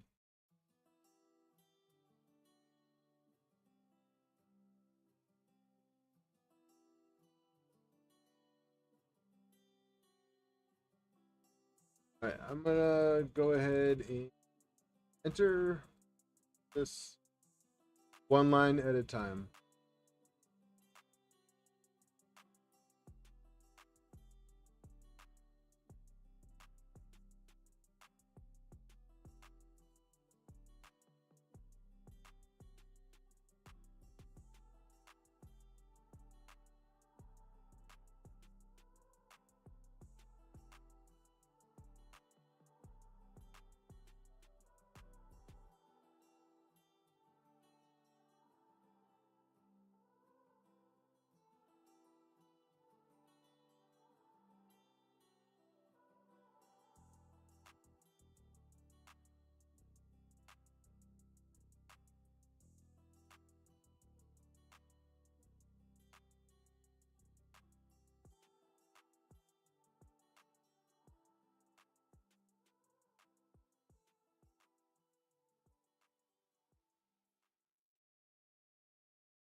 build and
okay, so we're back up.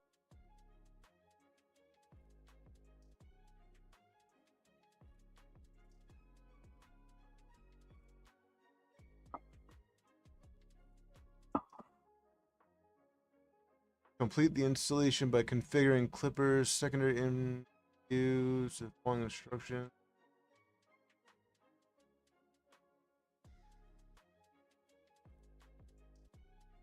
Shwetty, this was the full LDO Rev C Switchwire kit.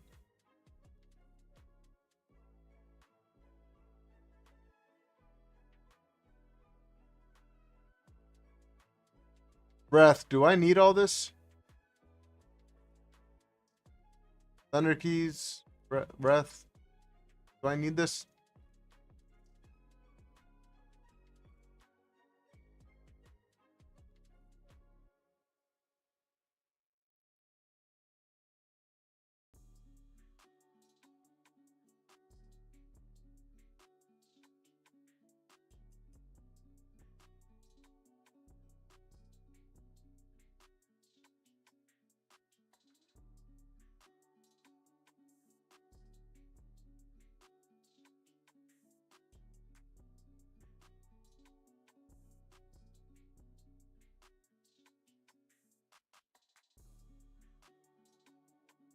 Oh, sorry.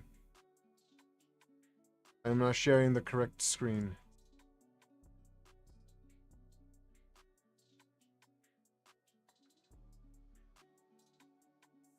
This. Do I need this?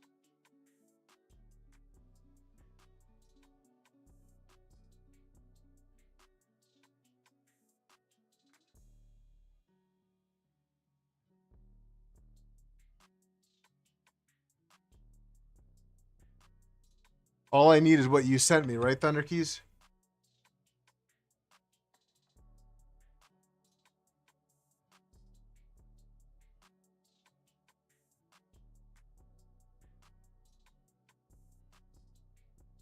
Okay.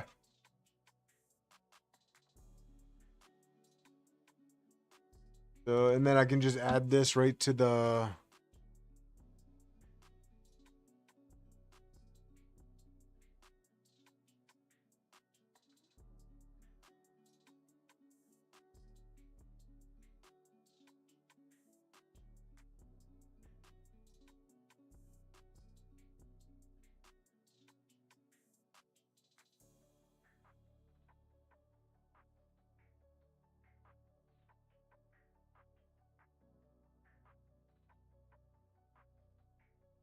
So then I will just pop that.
All right, and that looks right.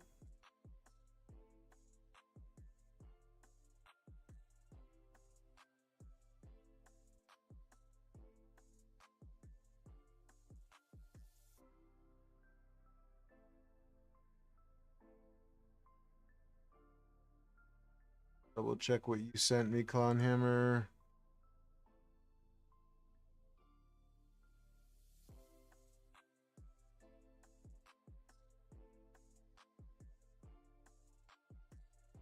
Comment out the stuff below. This stuff right here. The Excel per hertz, sweeping Excel, all that stuff.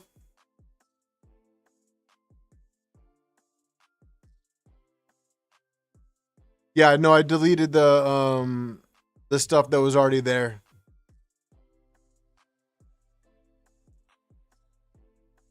All right, let's test it out.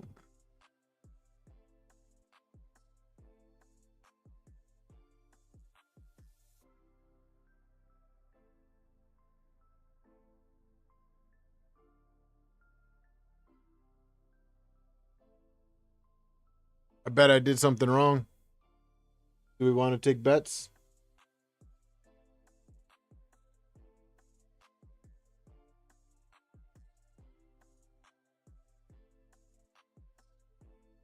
Something's not right.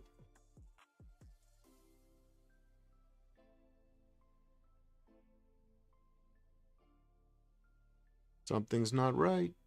Broke it.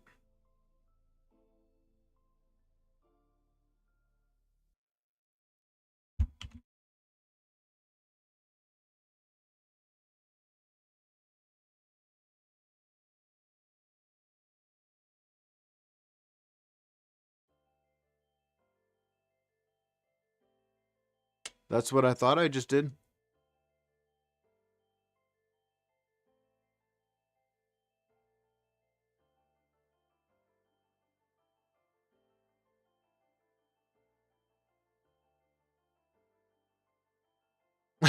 Thanks, Troy.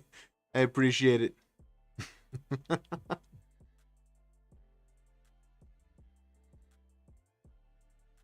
right, well, I guess we can at least wait and see what the error is, right?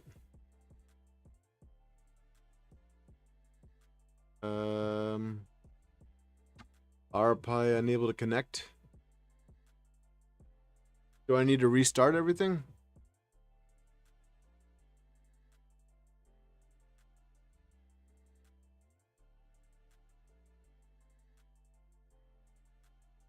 Did you do the user mod add the pi to the TY group?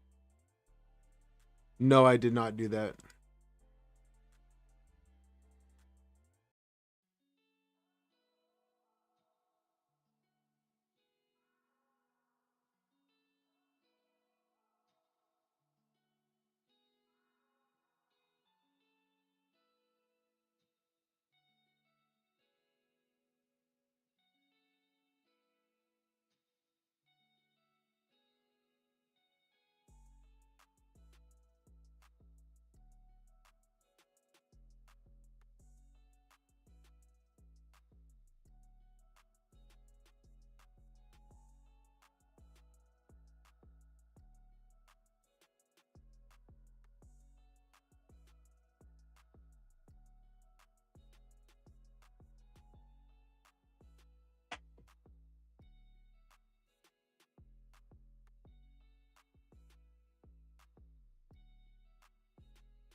Okay.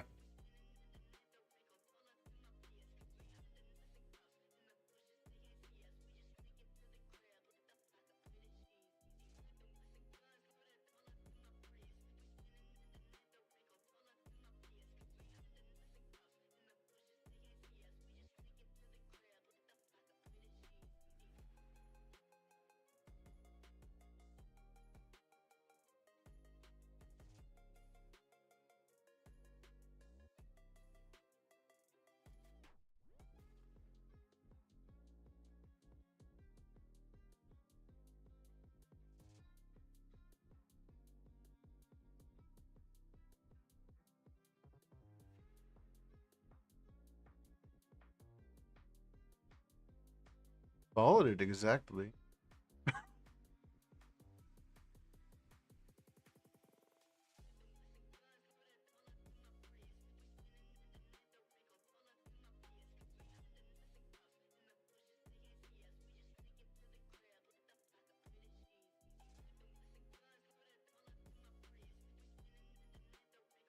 Thunderkeys, do I need to do the sudo raspi config and enable SPI, or is that different?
It says MCU RPi unable to connect.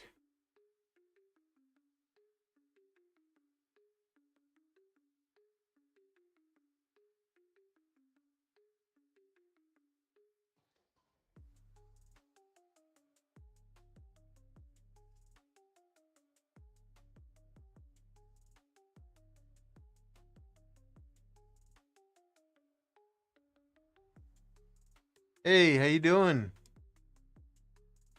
Thanks for joining.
Plus.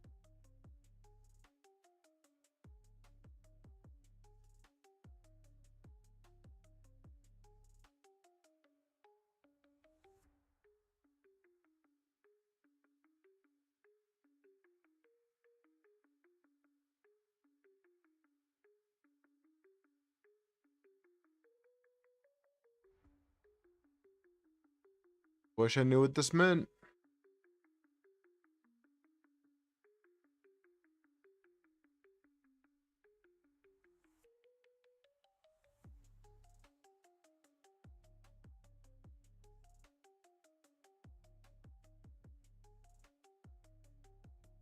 Thunderkeys, would the Clippy log help, or?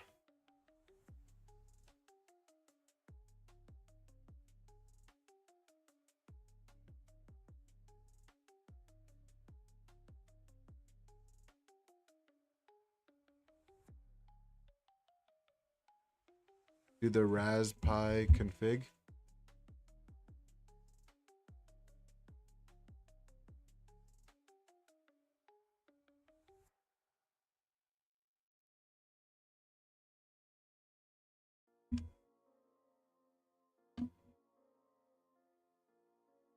Full S.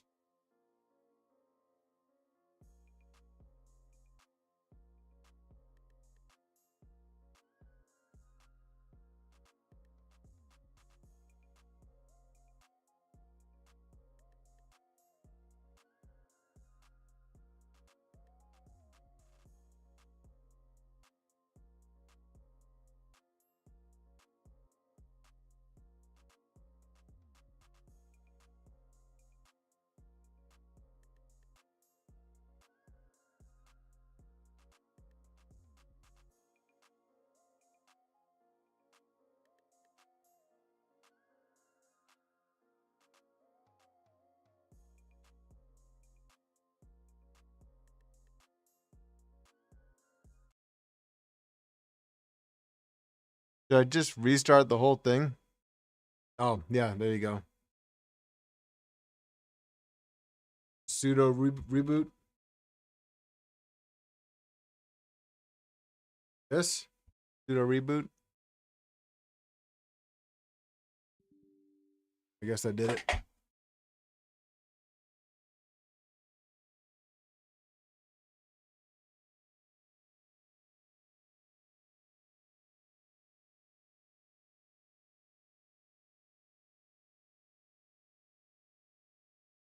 Well, I appreciate the help. Hopefully we can get this working.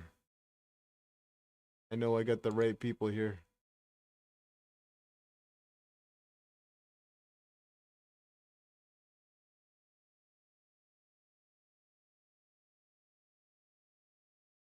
I put the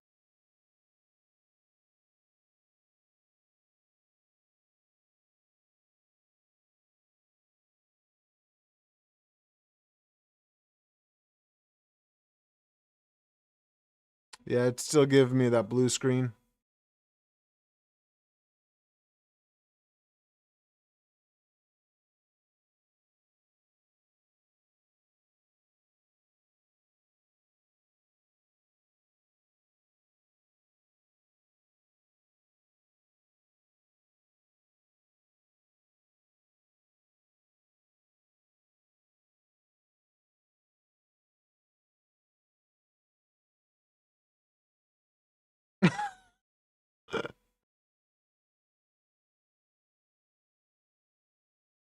Yeah, but the blue screen, the startup, it shouldn't be on that long. Like this long, Troy.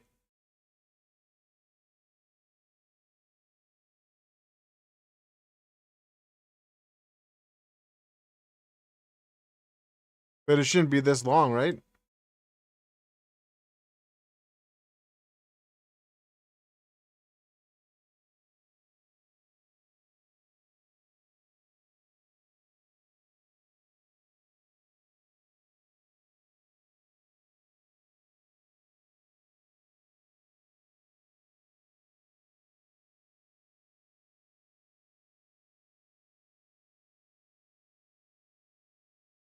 Gotcha. So service.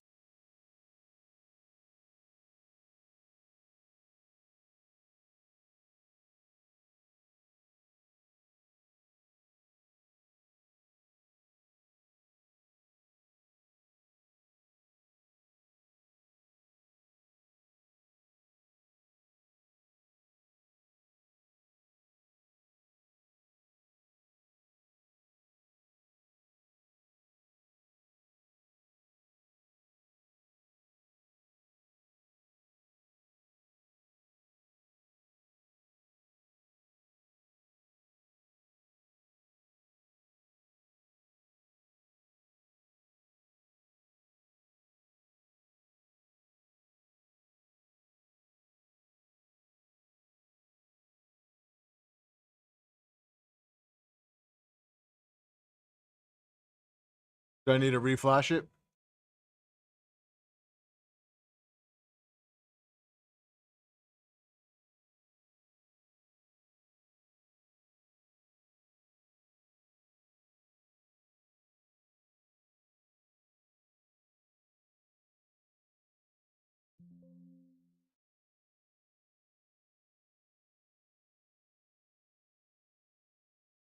All right. How do I get out of this?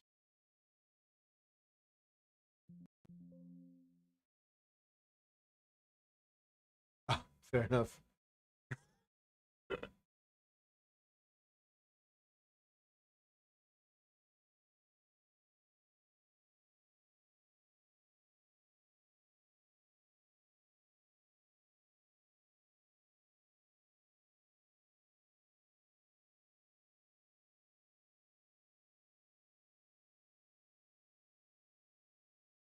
There you go.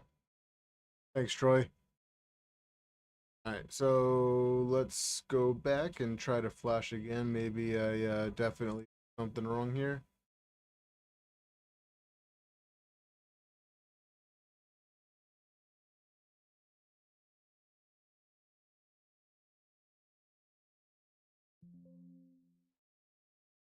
Crap. Oh.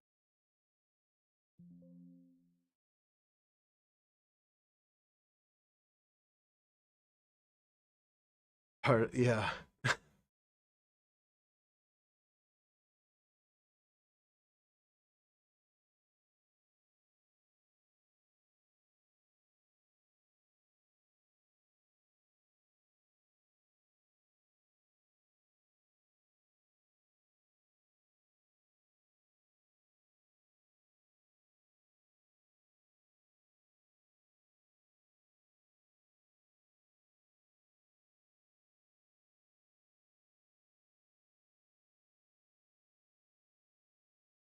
Thanks, Martin.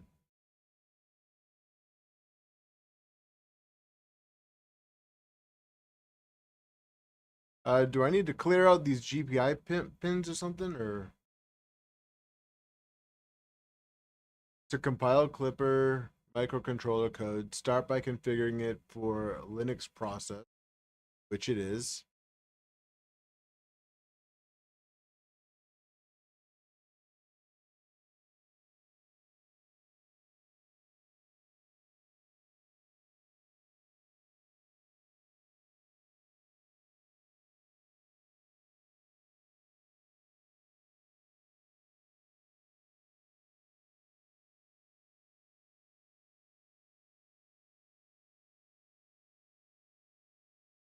Yes, get rid of the GPI. Yes, get rid of the pins.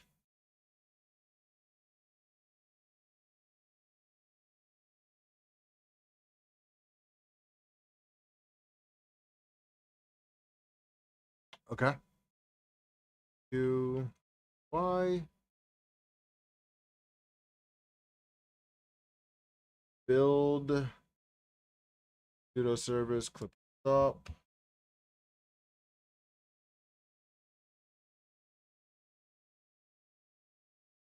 Maybe that's why it didn't work before.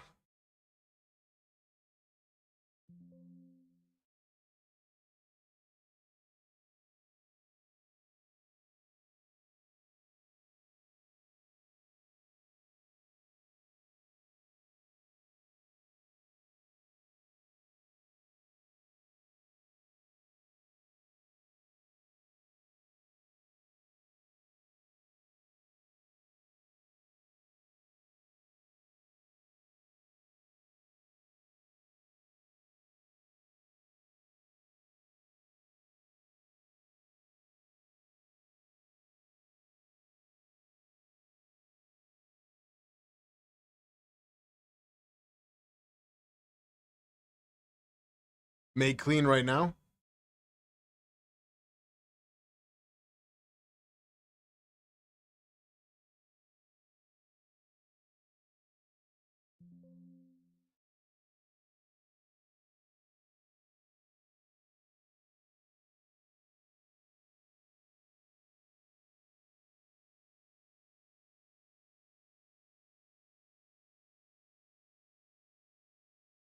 Sorry, Reth. I think chat's a little bit delayed.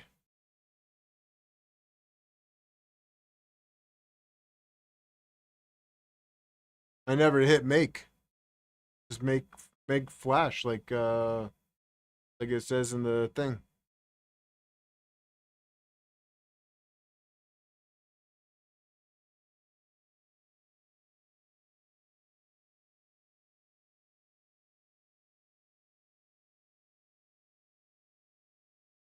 I'm gonna have to do this again, huh? Oh, it's working. We're working. We're good. See.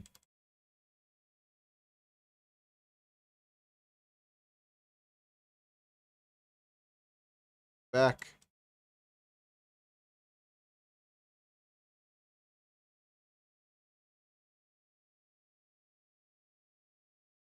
This is a good sign, right?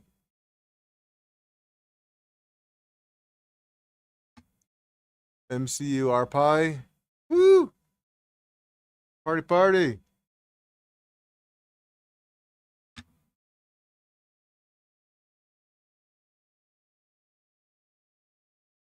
Thank you very much, gentlemen. All right, let's do some input shaper then.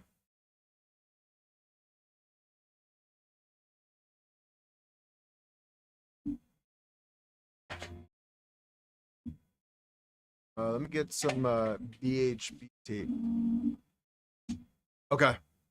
Yes, I will do that. Much better idea than just getting excited.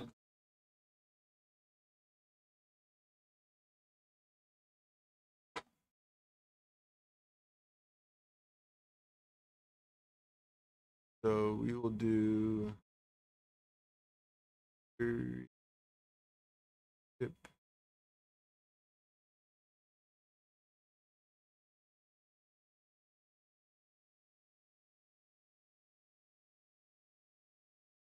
All right. We got red letters. Did I type it wrong?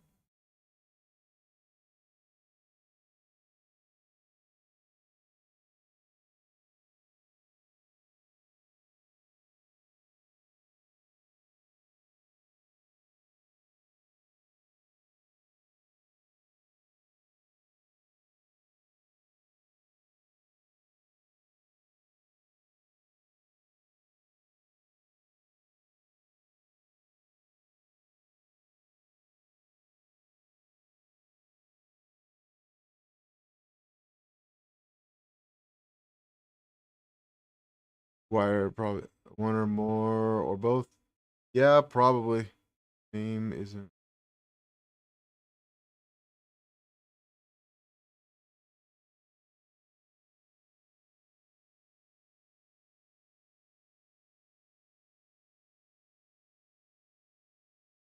The name isn't what he thought. Open the config.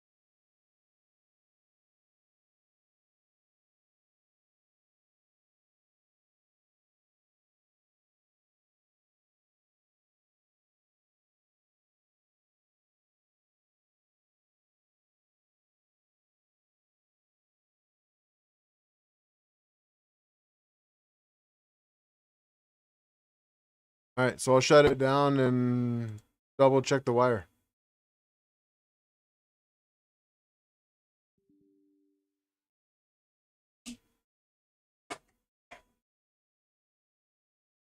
To the LDO docs.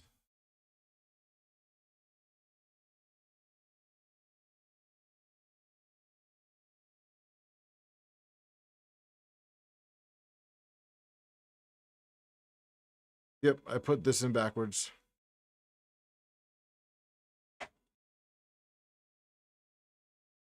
Damn ribbon key.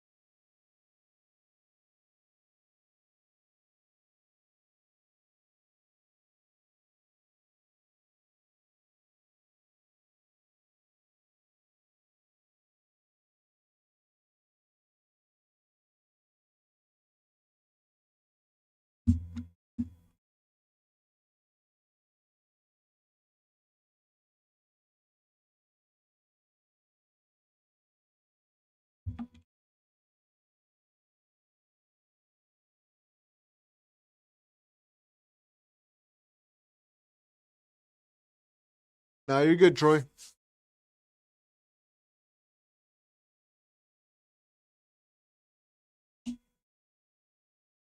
think I might have put it backwards on the board too. Because when I flipped this one around, it didn't think it does.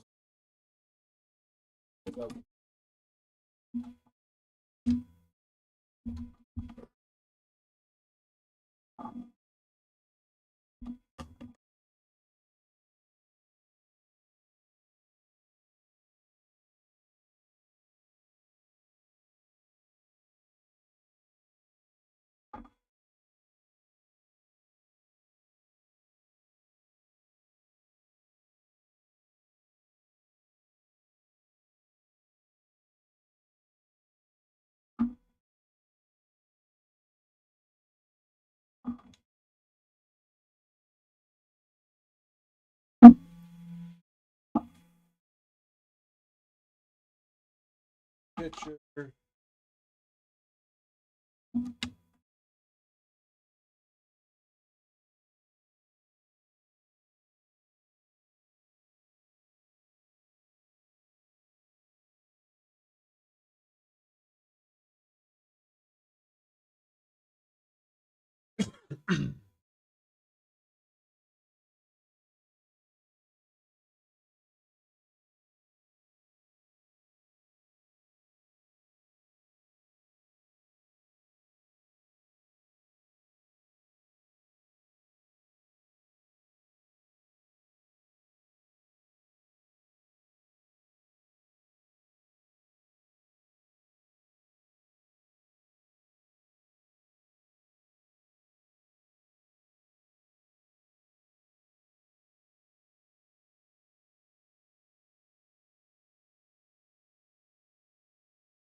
Okay. Swap the cables around, so let's see if that worked.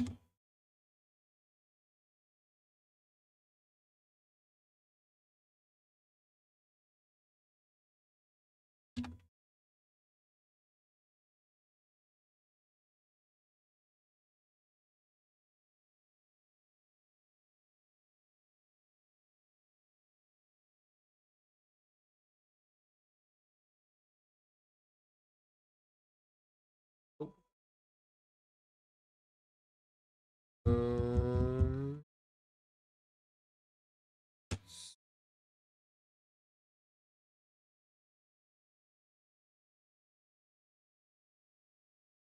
exactly to the image.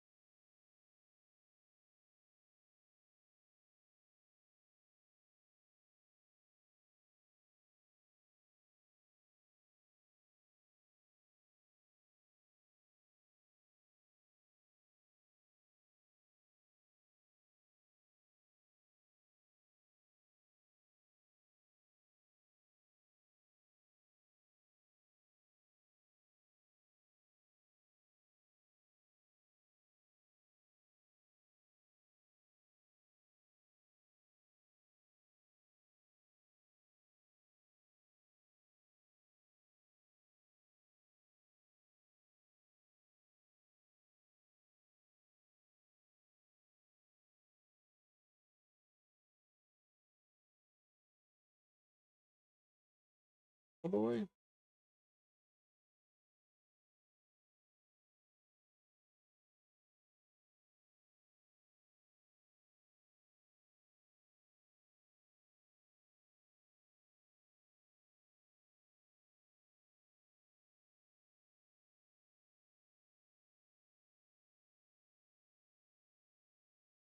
Third time's a charm, maybe.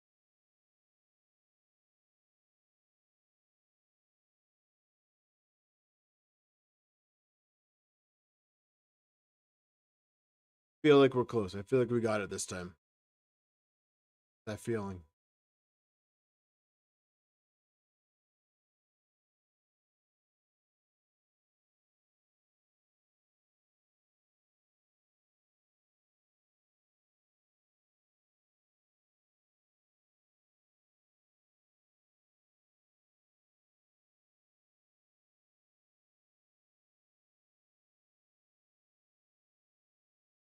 Ha! We got it. Got it. All right, cool.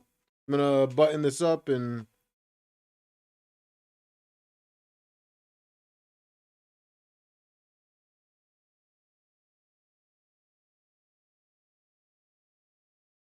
thank you, Martin.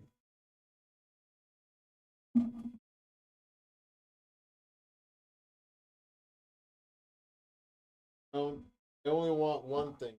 I want this to help somebody. All I want. I can get this work. All these big brains.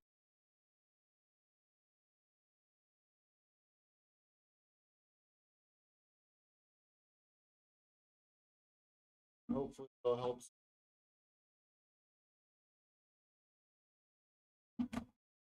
So,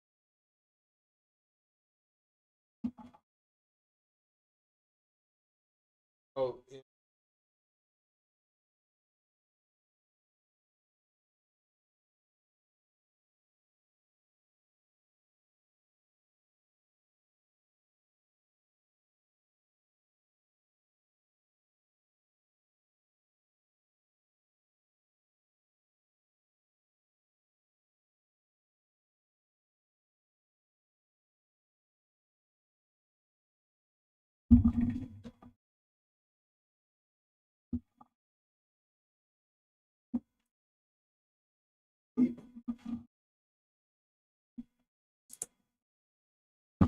there we go.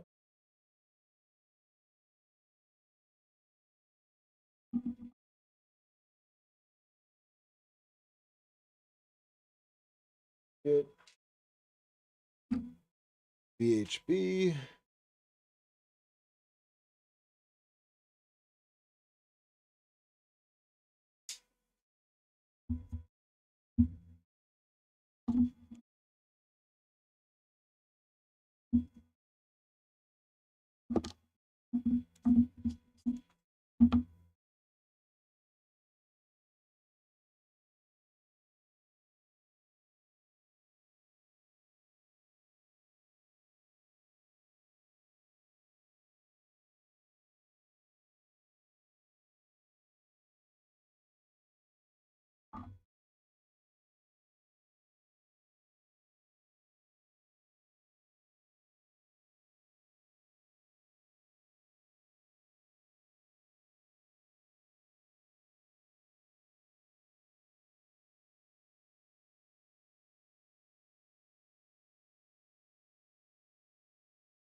All right.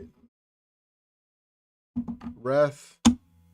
Thunder keys. Thank you, gentlemen. We got that one, and we got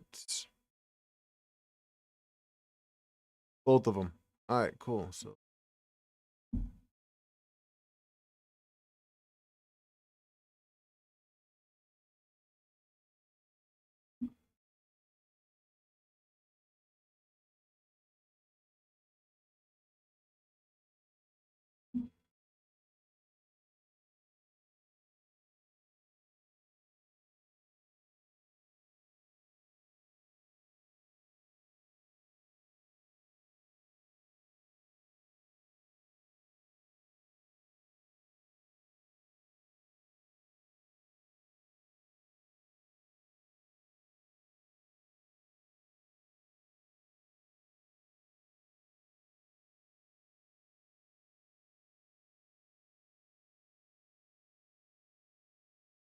probably should have closed the doors.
Hey, Andrew.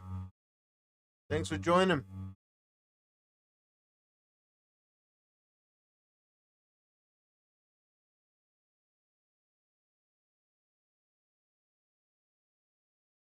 Thank you very much. This is my first Voron, so I'm very excited about this printer. And actually, when I first got into 3D printing, the one printer I really wanted to build was a Switchwire. I thought they were the coolest things ever.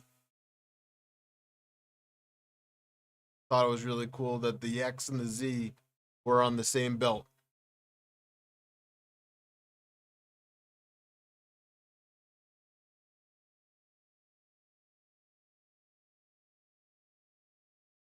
Sorry, was my mic acting up? Or am I just loud?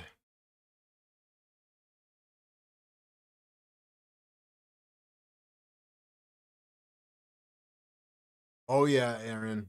I want one of those. I at least want to build one.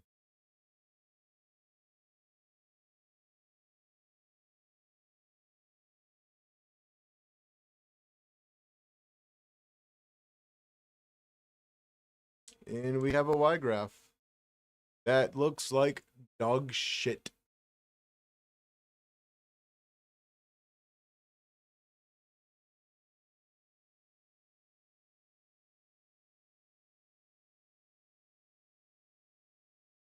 One frequency got past the filtering.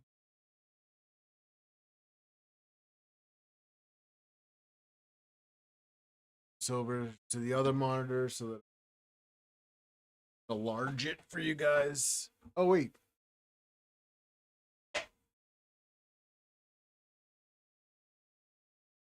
Oh.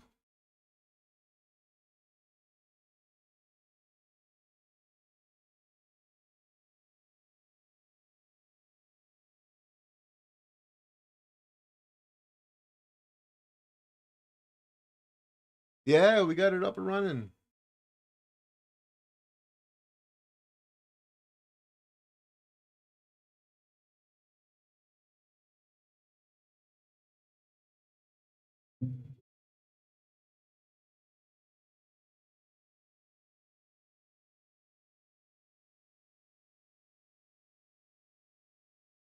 Oh, I got you, Troy.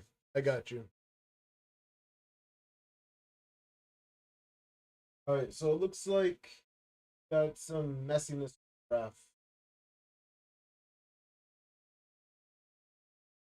I built a Trident. Easier two switch wires out.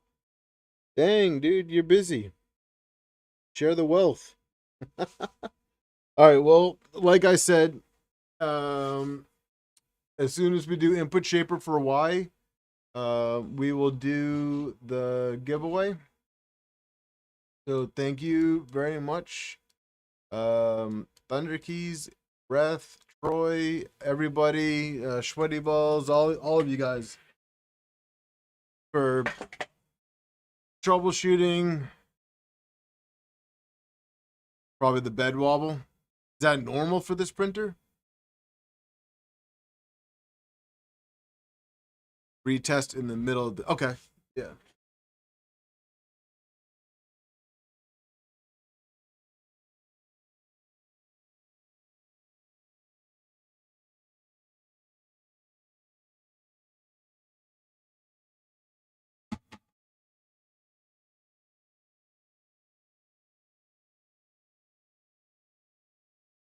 Hey Joseph.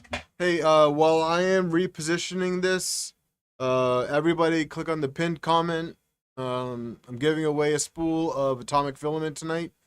And I did speak with them earlier. This will be an ongoing thing. So once a week, I'm gonna try and stream every Tuesday. If I can't do Tuesday, it'll be Thursday. We're gonna give away a spool of atomic filament. It's gonna be PLA, PETG, or ABS. And it'll be your color. Ask Clownhammer. He was our first winner last week.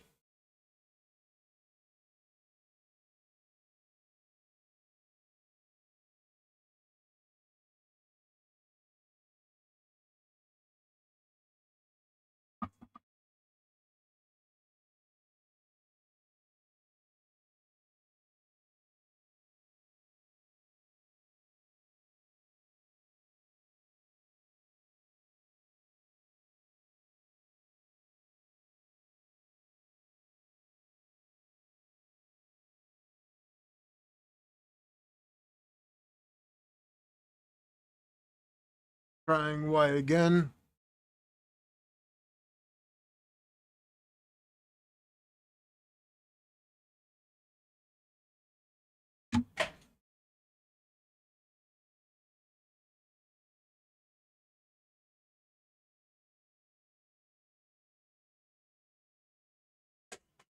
Almost lost my chair.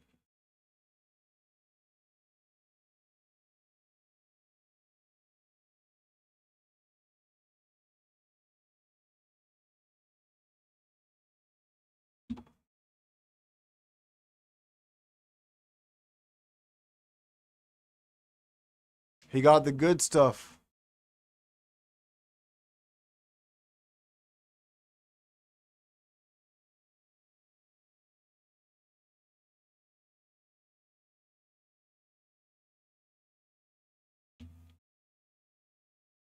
Andrew, how are they liking the switch wires?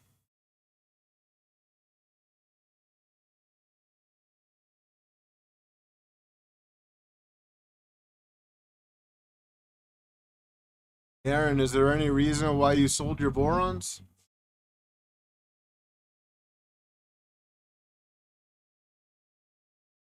Ah, feel your pain.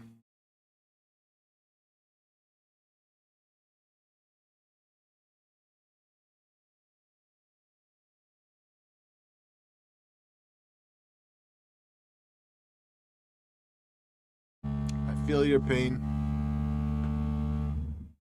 I recently just sold 3 of my printers. Sold my CR10 V3, my Ender 3 belt conversion, and FLSON. They were just collecting dust, so they went to new homes. The CR10 V3, I was going to do a Core XY conversion on it, but I wasn't hearing anything back the company, so figured if I hear back from them, I'll source another CR10. Delmar.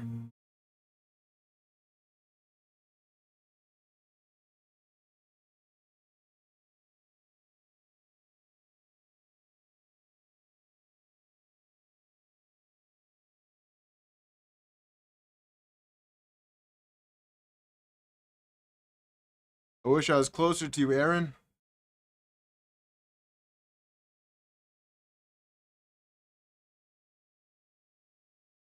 I should belt switchwire.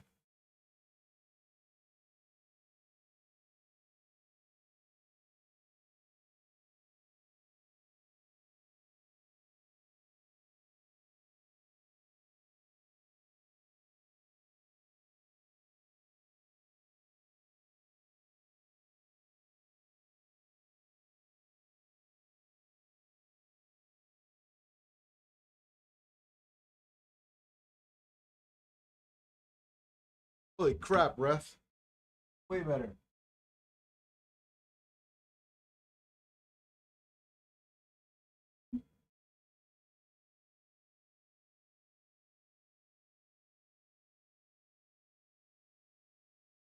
That looks way better.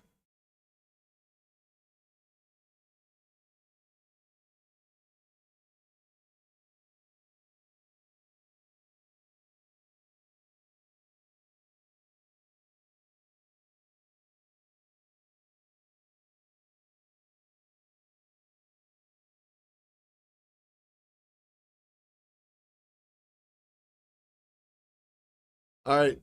Is everybody in for the giveaway?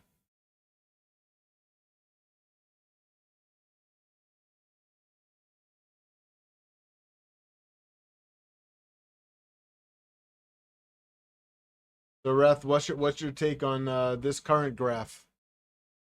Much better? I like that. I think it looks good.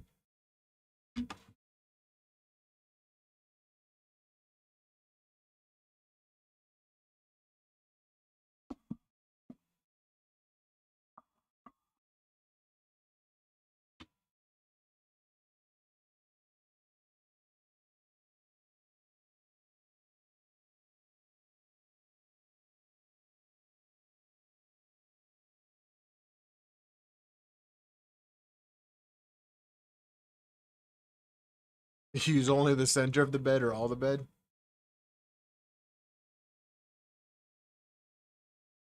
So I'm guessing if I do a larger print on the outside of the bed,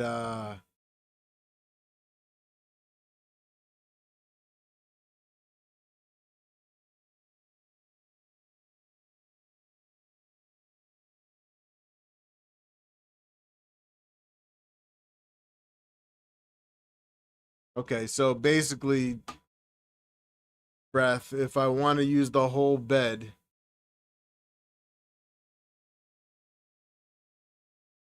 then slow it down significantly. And then, so if I want to use the whole bed,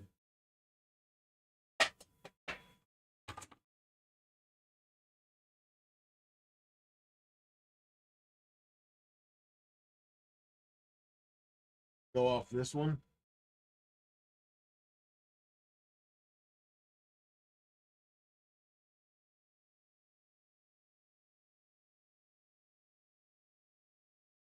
I mean, it's really not that big of a deal. Big of a difference. The graph looks nicer. So if I do MZV, and even if I set accelerations to like 4K, even though,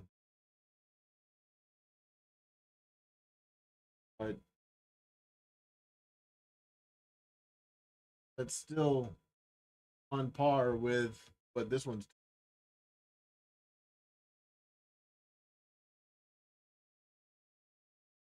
Sounds good to me. Slow it down. I use the whole bed, but I'm happy with this. Looks really good. Let me check.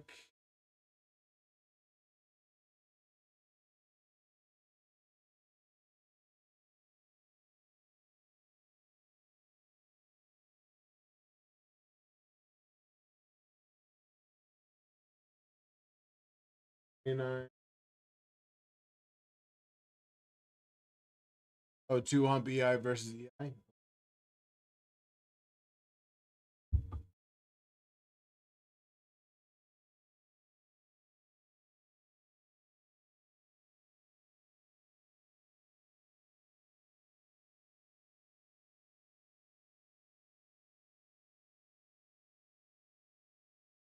And no MZ Bedson.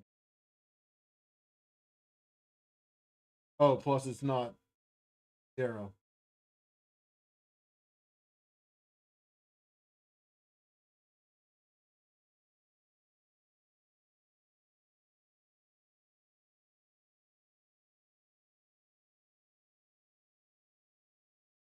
Five.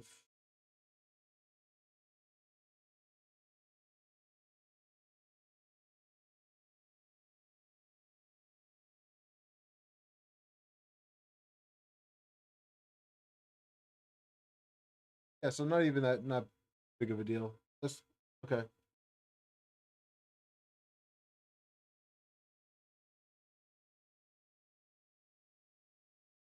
I get that.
All right.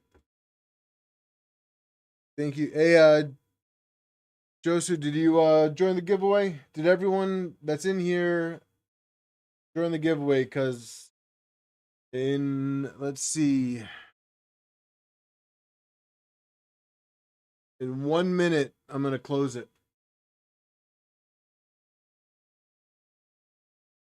It closes in 1 minute, and then we're going to go ahead and spin. You're in? All right. You know what? If you're in, I'm just going to spin.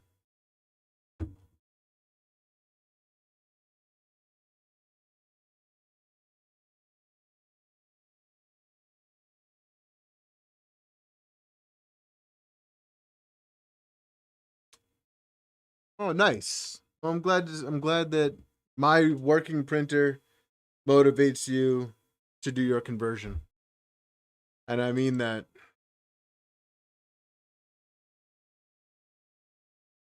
Rigged. It's only rigged if Clownhammer wins.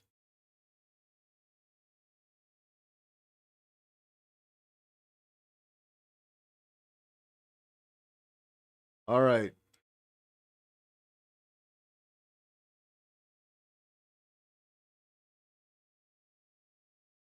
So how many attempts did it take us to get this?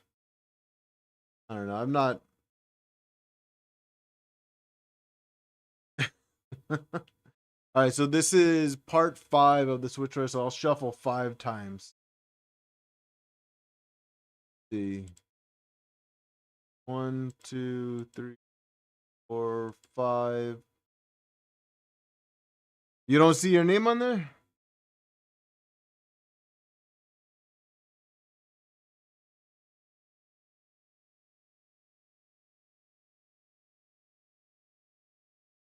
No. Here, we'll do this then.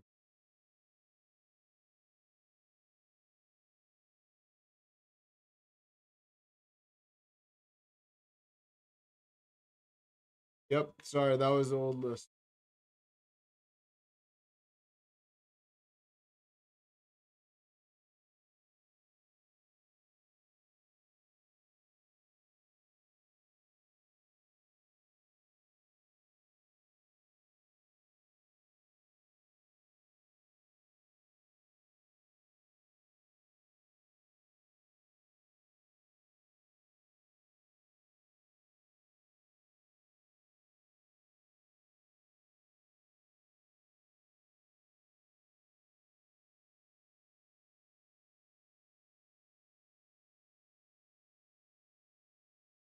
There we go. Sorry, guys. I had the old form up. All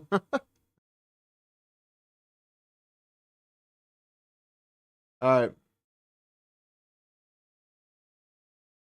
Wait. Some of you guys got. Let me see. Let me go through here.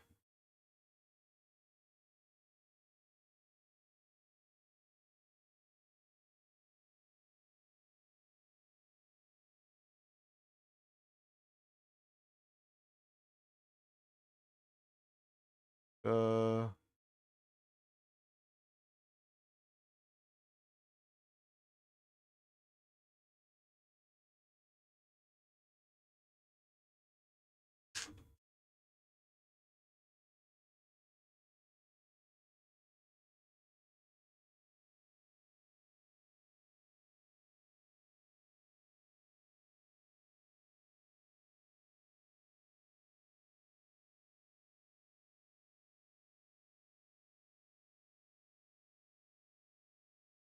All right. I think we're good. You are there, Shweddy. I deleted one of your entries.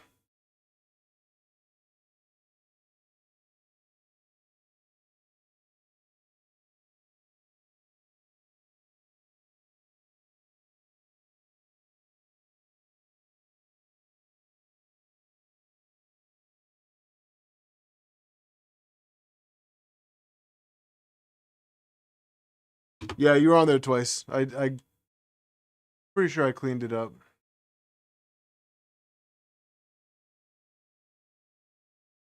All right. Well, here we go. 1, 2, 3, 4, 5. Good luck.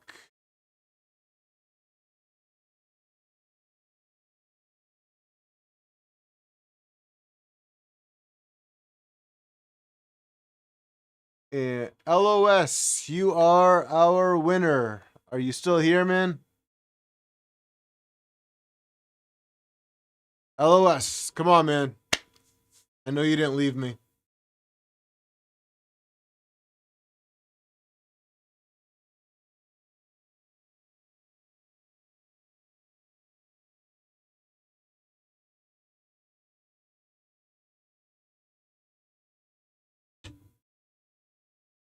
Woo, there he is. All right. So I will send you an email. And what I would do if I were you, go on Atomic Filament's website and choose your PLA, PETG, or ABS and send me the when I send you an email, just respond with the link and your shipping address. But we'll talk. Congrats, losing. But yeah, we'll talk. We'll talk. I'll shoot you an email.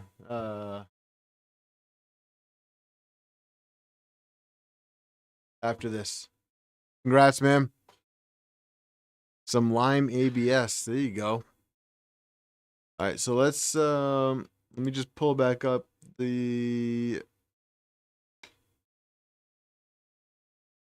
yeah.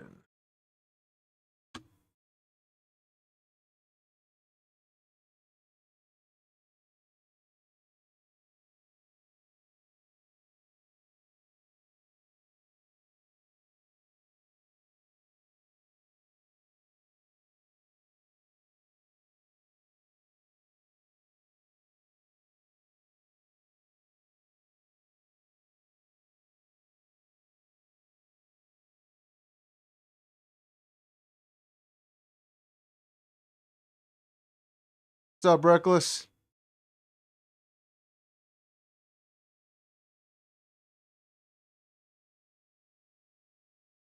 All right, hold on, guys. I gotta close some windows.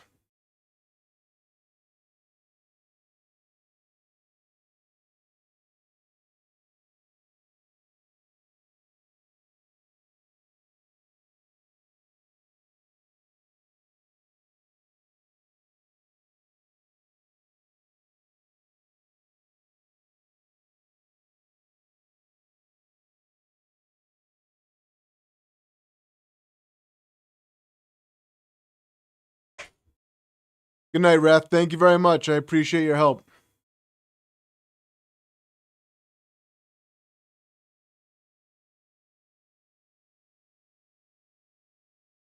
Good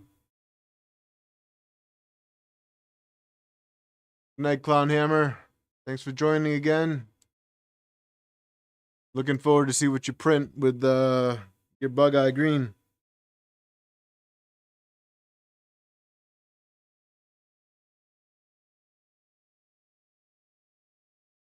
Yeah, I know Polar Ted. All right, so Input Shaper has been a success. Actually, I'm gonna say this whole evening was a success. So let's see.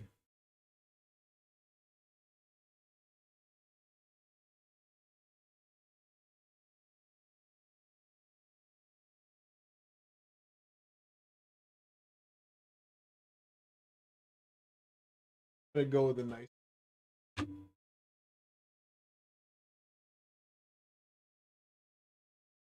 guy at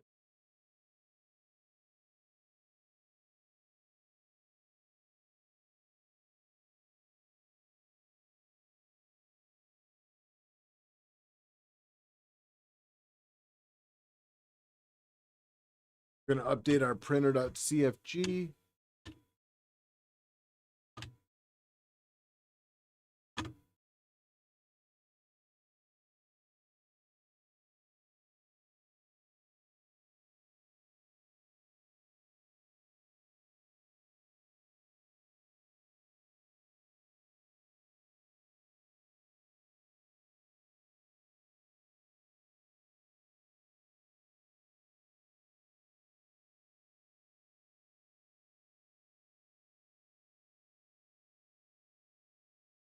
Making sure I don't already have a shaper section.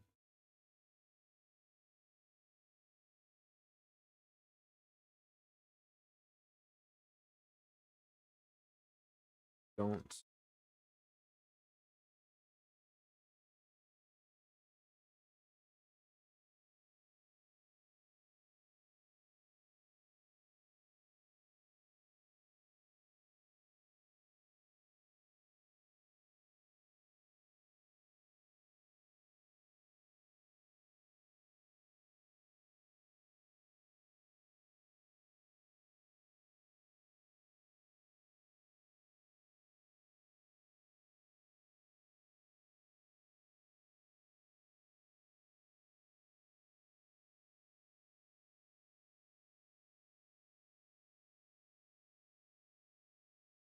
For X, we are going to do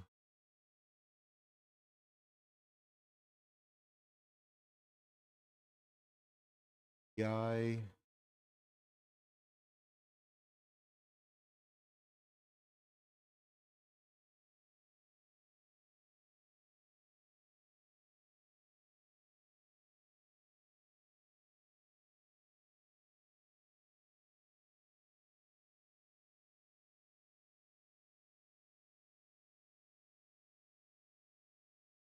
For Y, frequency Y is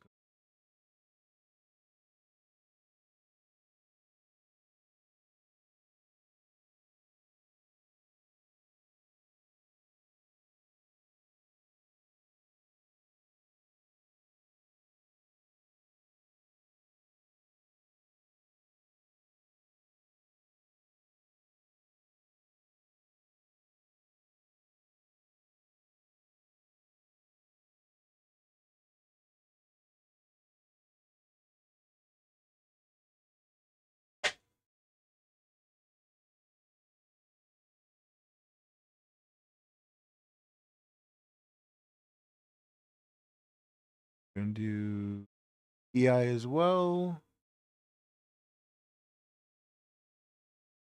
Oh, very close. A 54.8.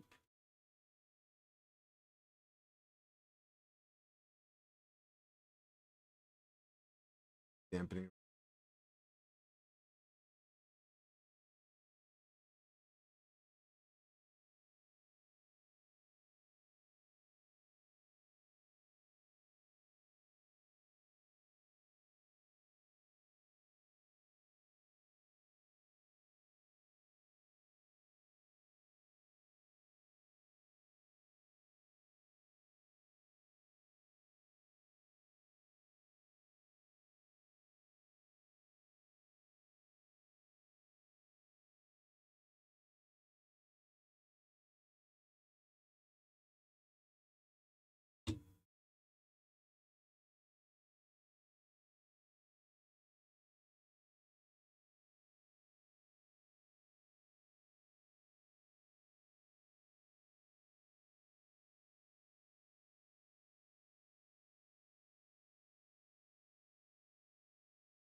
Right, and they are going.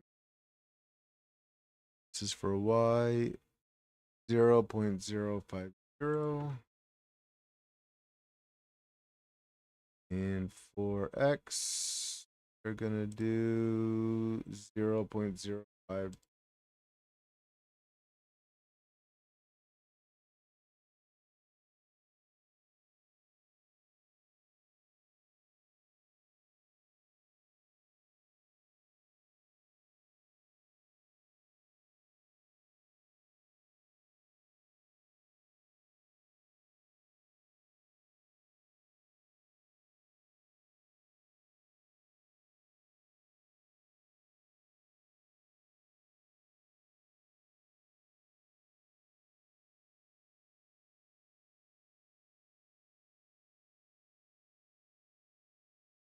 All right, should we throw some filament in there and send a print, or should we call it?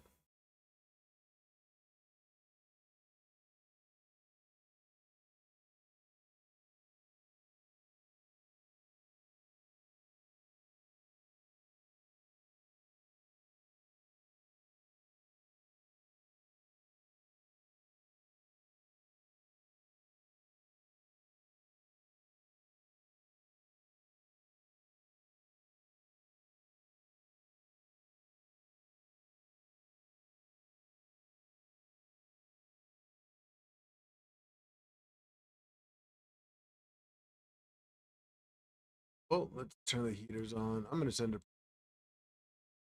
Nobody here wants to see it. Sorry.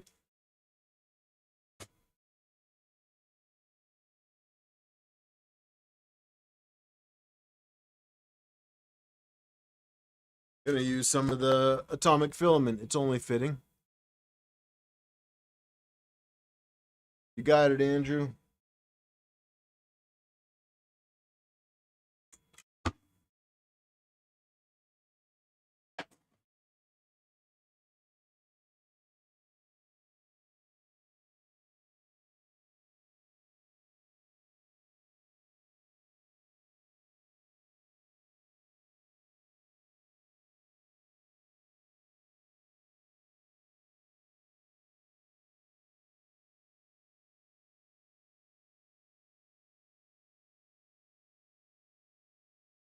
We got some atomic. What is this? The cherry red ABS? Dark cherry red ABS from Atomic.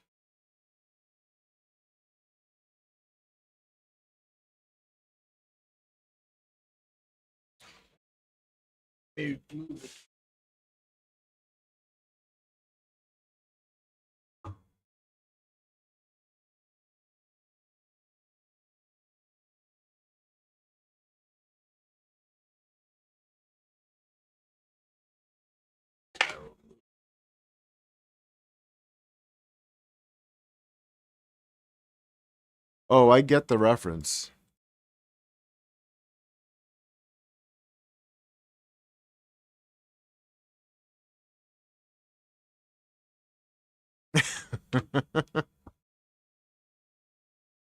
All right, so let's extrude some.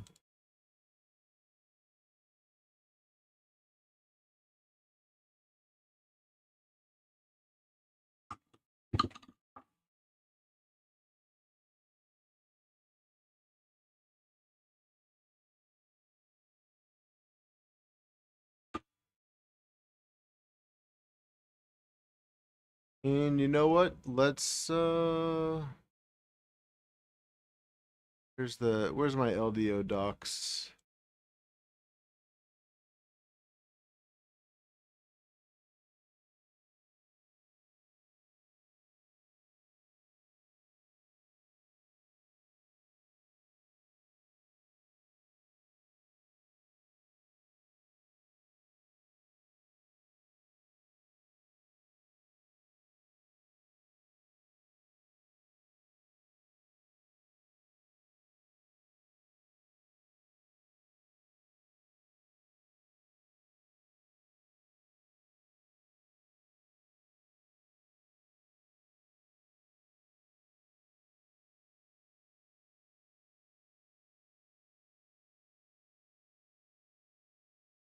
We're gonna print Steppy because it's an LDO kit, so why not?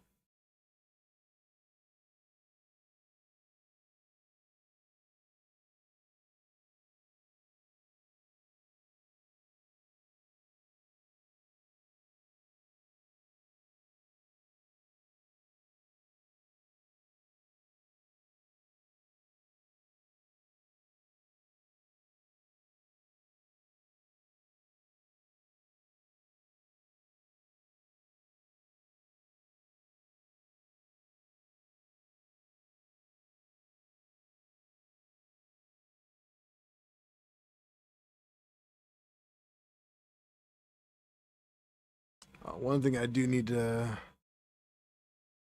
update real quick is this standard start macro that we got down here doesn't have the bed mesh. I'll do a legit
Steppy.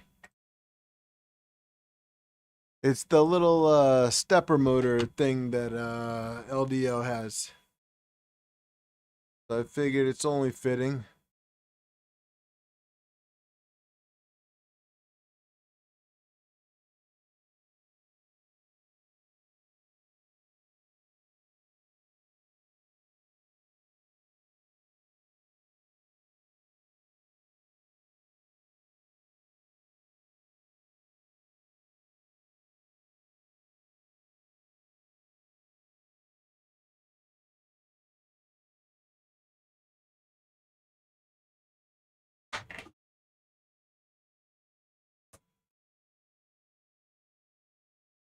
So we're just reheating and then it's gonna go.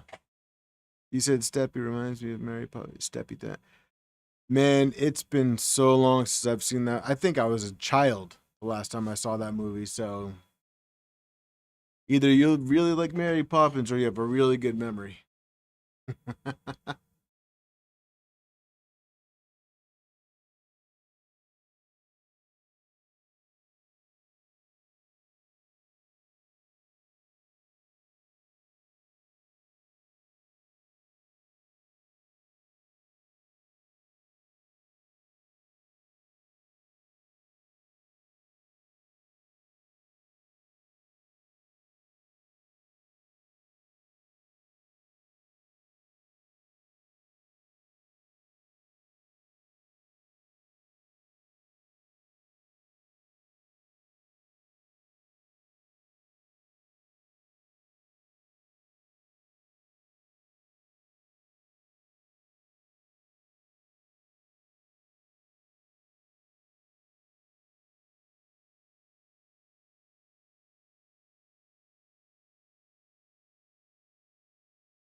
Yeah, I know a lot of movies, just not a lot. I can't remember a lot of stuff from that long ago.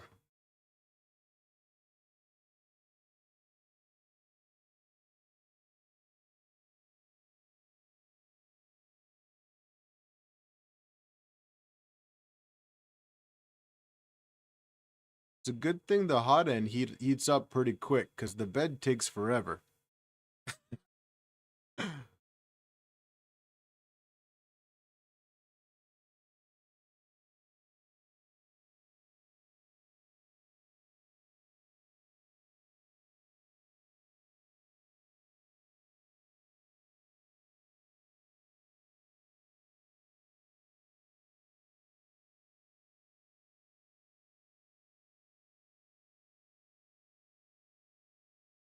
Typically, I'll preheat printer and let it heat soak for a while.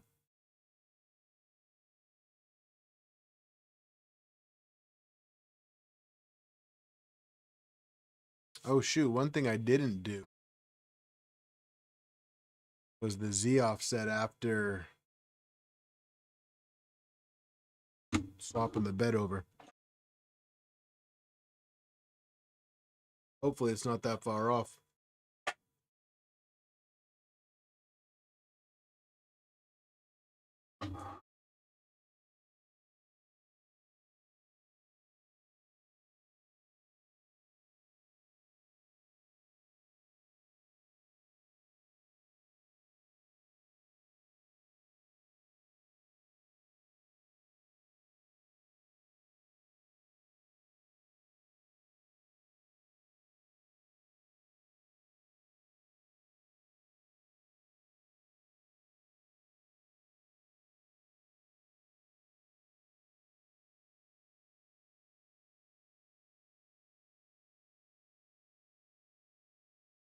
I would rather not dig this into the bed.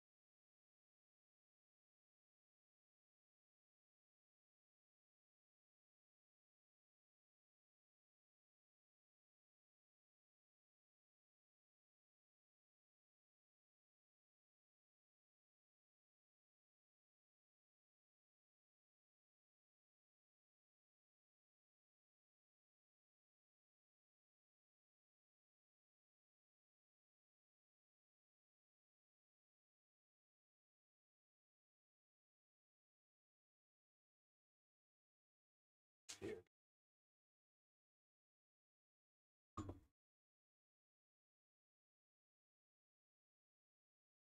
Go in it. I do not remember that movie or show.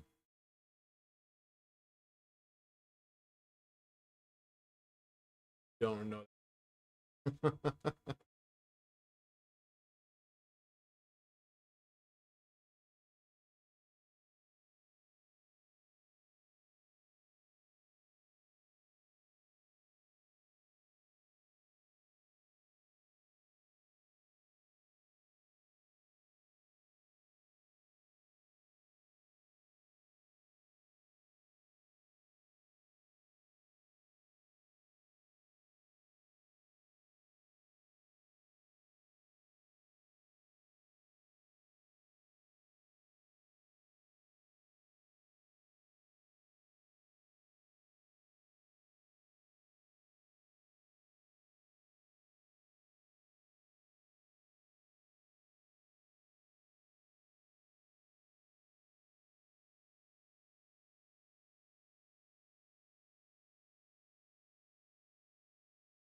Control, it's red accents.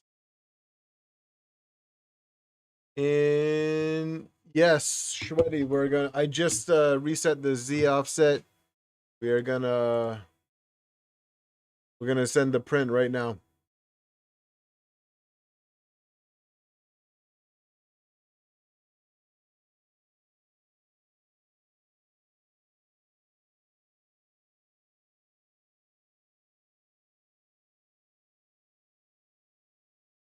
Samurai Jack. I'm not gonna lie to you, Andrew. I don't think I've watched that at all.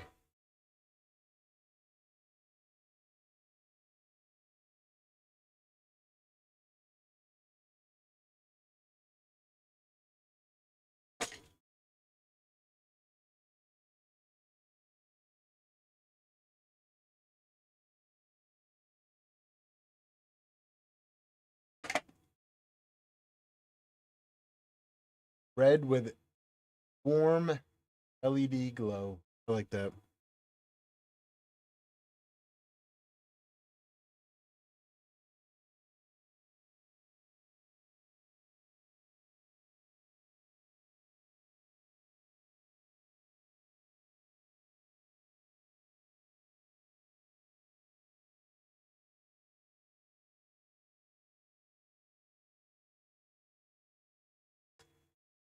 So while I got some of you guys here, Tuesday I'm thinking about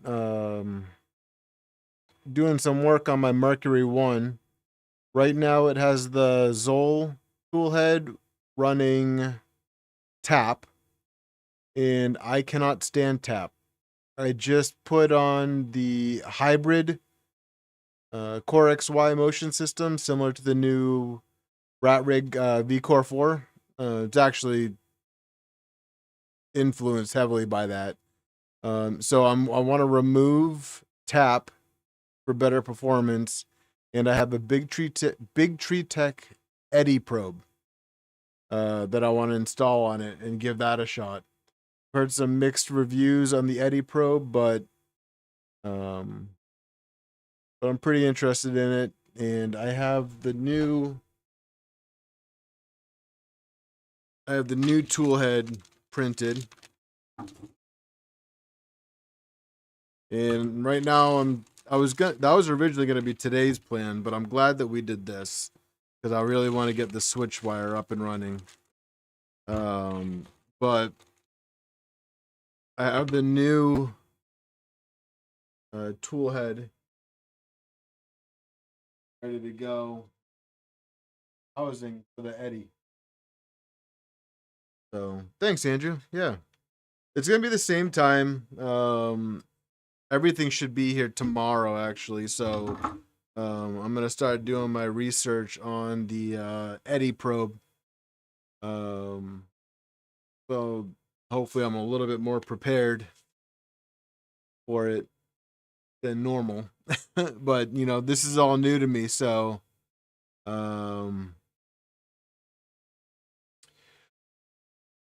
so the tap, I'm just noticing a lot of movement in it, but also I get a lot of inconsistent probing. So I find that when it's probing, it's the threshold isn't um could require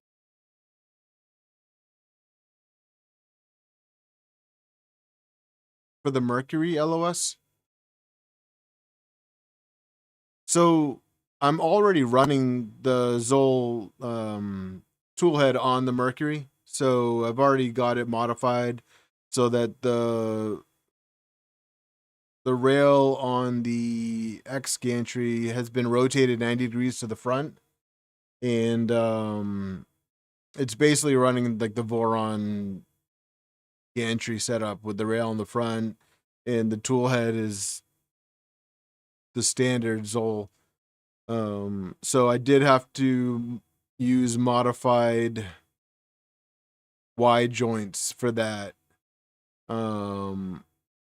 But also I modified them because I'm also using the Fisect lightweight gantry. So I had to modify that as well. Oh, I love the Zoll. I love it. I'm yeah, it's just I'll just show you the mercury real quick.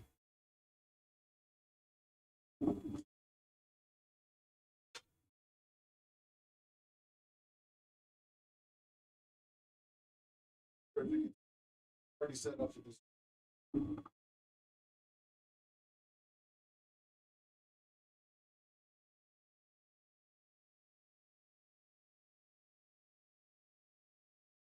All right, Trident's moving. We got the adaptive bed mesh going. Excited. If I can get this to print without a layer shift, I'll be super happy.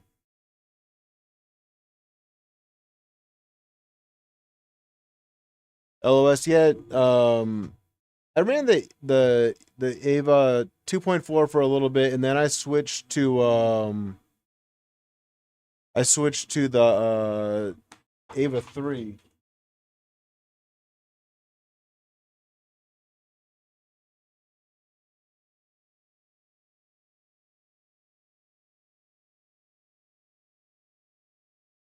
So I got to figure out how to add the purge, but I don't know if you guys can see this, but it actually went down damn near perfect off my first offset. So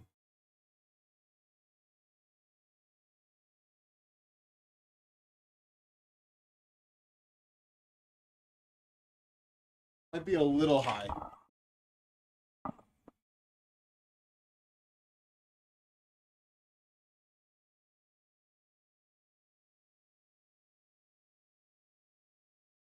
Oh yeah, she's high.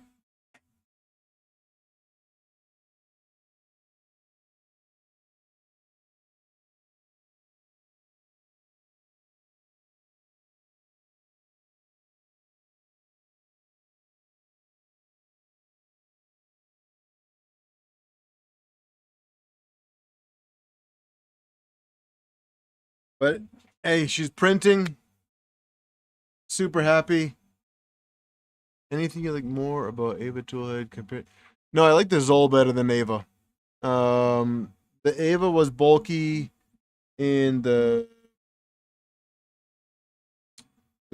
cooling. I felt like even though it was single 50-15, I think these so I'm running the Honey Badger 12K RPM fans, the 4010s, and they just like the cooling just blows a single 15 away. And I like the fact that the ducts are pointed to the front versus the back. So typically when I print something, I have um like the face of what I'm printing point to the front. So I like how the cooling is focused to the front, but also it's completely surrounding where the nozzle comes out. So I just think that this setup is really nice. It's smaller, it's lighter, it's uglier.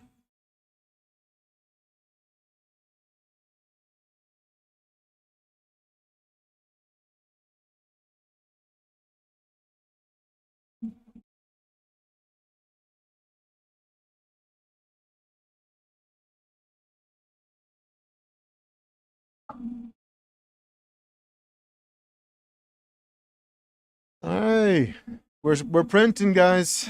We're printing. She's moving. I don't even know what I set for speed, to be honest with you, on this.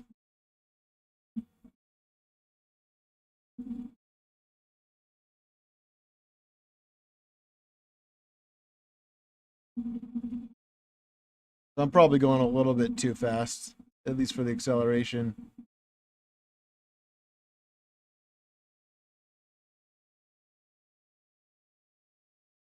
But the big thing is that she's not skipping. So the bed seems a lot more straight, sturdy. So I think this is a success, everyone.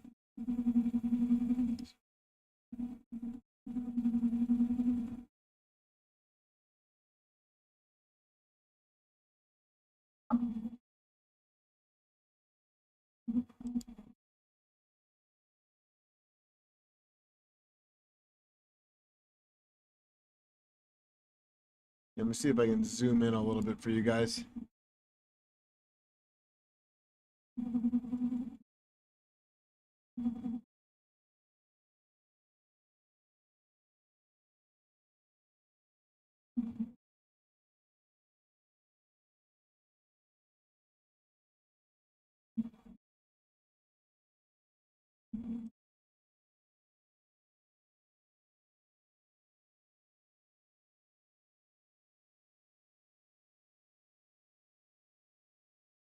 By the way, I love this camera. This camera is amazing. But like,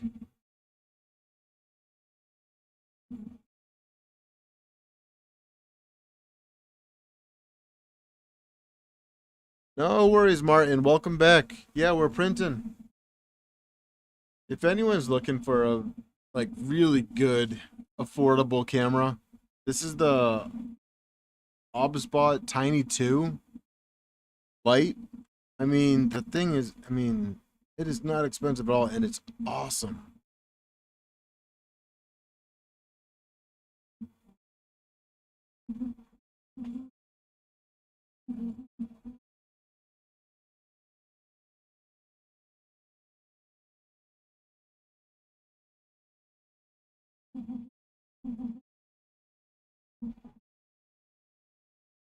All right, guys. Well, I have class tomorrow, so I'm gonna call it here. Thank you so much for everyone's help. Thank you, everybody, for helping, for joining, for participating. Congrats to LOS for winning the giveaway.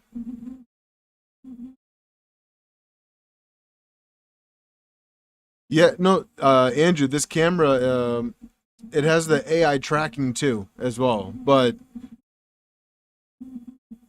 yeah, no, I gotta call it because I have 3 classes tomorrow. But yeah, I'm super happy we got this going, and thank you everybody for a successful stream, successful evening, and I will see you guys next Tuesday. So hopefully you guys are subscribed, notifications on, so that you know next time I stream.